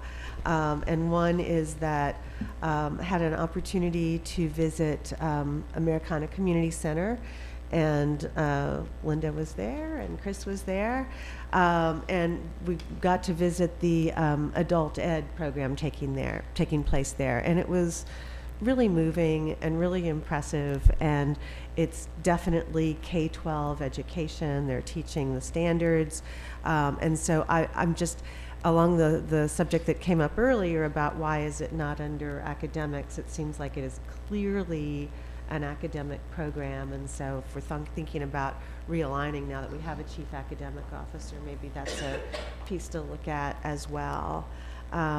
It was it's family education. It's not just adults. So there were 3-year-olds some of whom had arrived in the country like 2 days before, and they were integrated into this classroom while their parents were learning English, and it was very impressive. And then the GED students who were getting a second chance at a K through 12 education. It was amazing, and also their ability to leverage resources was impressive. So, and I know that's just one little piece of adult ed, but that's the piece I saw, and it was mighty impressive. And I hope that others who haven't taken a look yet will get a chance to get out there. Or somewhere in adult ed, and I'm going to pursue visiting other sites as well. The other thing I wanted to just underscore, concerns about Phoenix. I people who live in my district also attend Phoenix, so even though the school is in Chris's district, I hear from parents as well. So I was sent a parent letter announcing pretty significant program changes, change of grade level, change of entrance requirements, probationary status, all of which apparently requires board approval. So I'm just hopeful that at the meeting scheduled for tomorrow that we can let people know that even though those changes were announced as final, that in fact they're going to need to be coming back to the board before any of that can move forward. So that's all I have to say. Any other reports? All right. Lots of great things going on in the district. I will just I'll just leave it there. So, Dr. Hargens, did you have a? Yeah, I just want to mention two things. Is I spent over an hour with Crosby students and talking about Crosby, and they were articulate, they were problem solvers, they were critical thinkers. It was really wonderful how if you ask students what they think, they can give you great feedback. So I appreciated the opportunity to do that today. And I just want to clarify something regarding Phoenix and the MSD classrooms. Just to be clear, a decision hasn't been made about the MSD classrooms. The meeting tomorrow, and let me just make sure I've got this right, is with the parents. The MSD parents, not all the parents from Phoenix, the MSD parents, to include them and to listen to them and to sort of give them a history. I regret, as does everyone in this room, that the parents are upset because we never want that to happen. And Dr. Cole's report contains some inaccuracies and incomplete information. And I offered the opportunity to meet with Dr. Kolb and kind of fill in some blanks. And he chose not to do that. But what I want to say just overall is that but again, I would love the opportunity to respond to what, because again, I have additional information, and certainly do staff members. So what we always are when something doesn't go perfectly is committed to kind of backward designing and saying, what could we have done differently?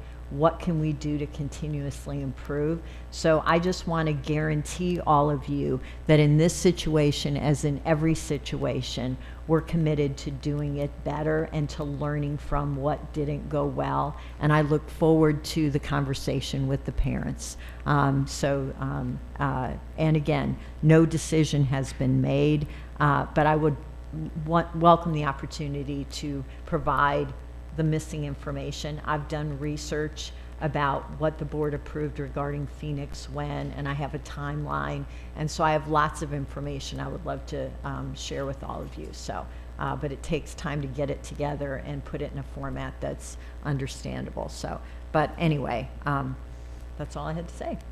All right. So at that point, that concludes our board reports. As I mentioned earlier, there will not be a need for an executive session, so it's time for adjournment. Is there a motion to adjourn? Member Porter motions. Is there a second? Member Horn seconds. All those in favor? It's unanimous. We're out of here.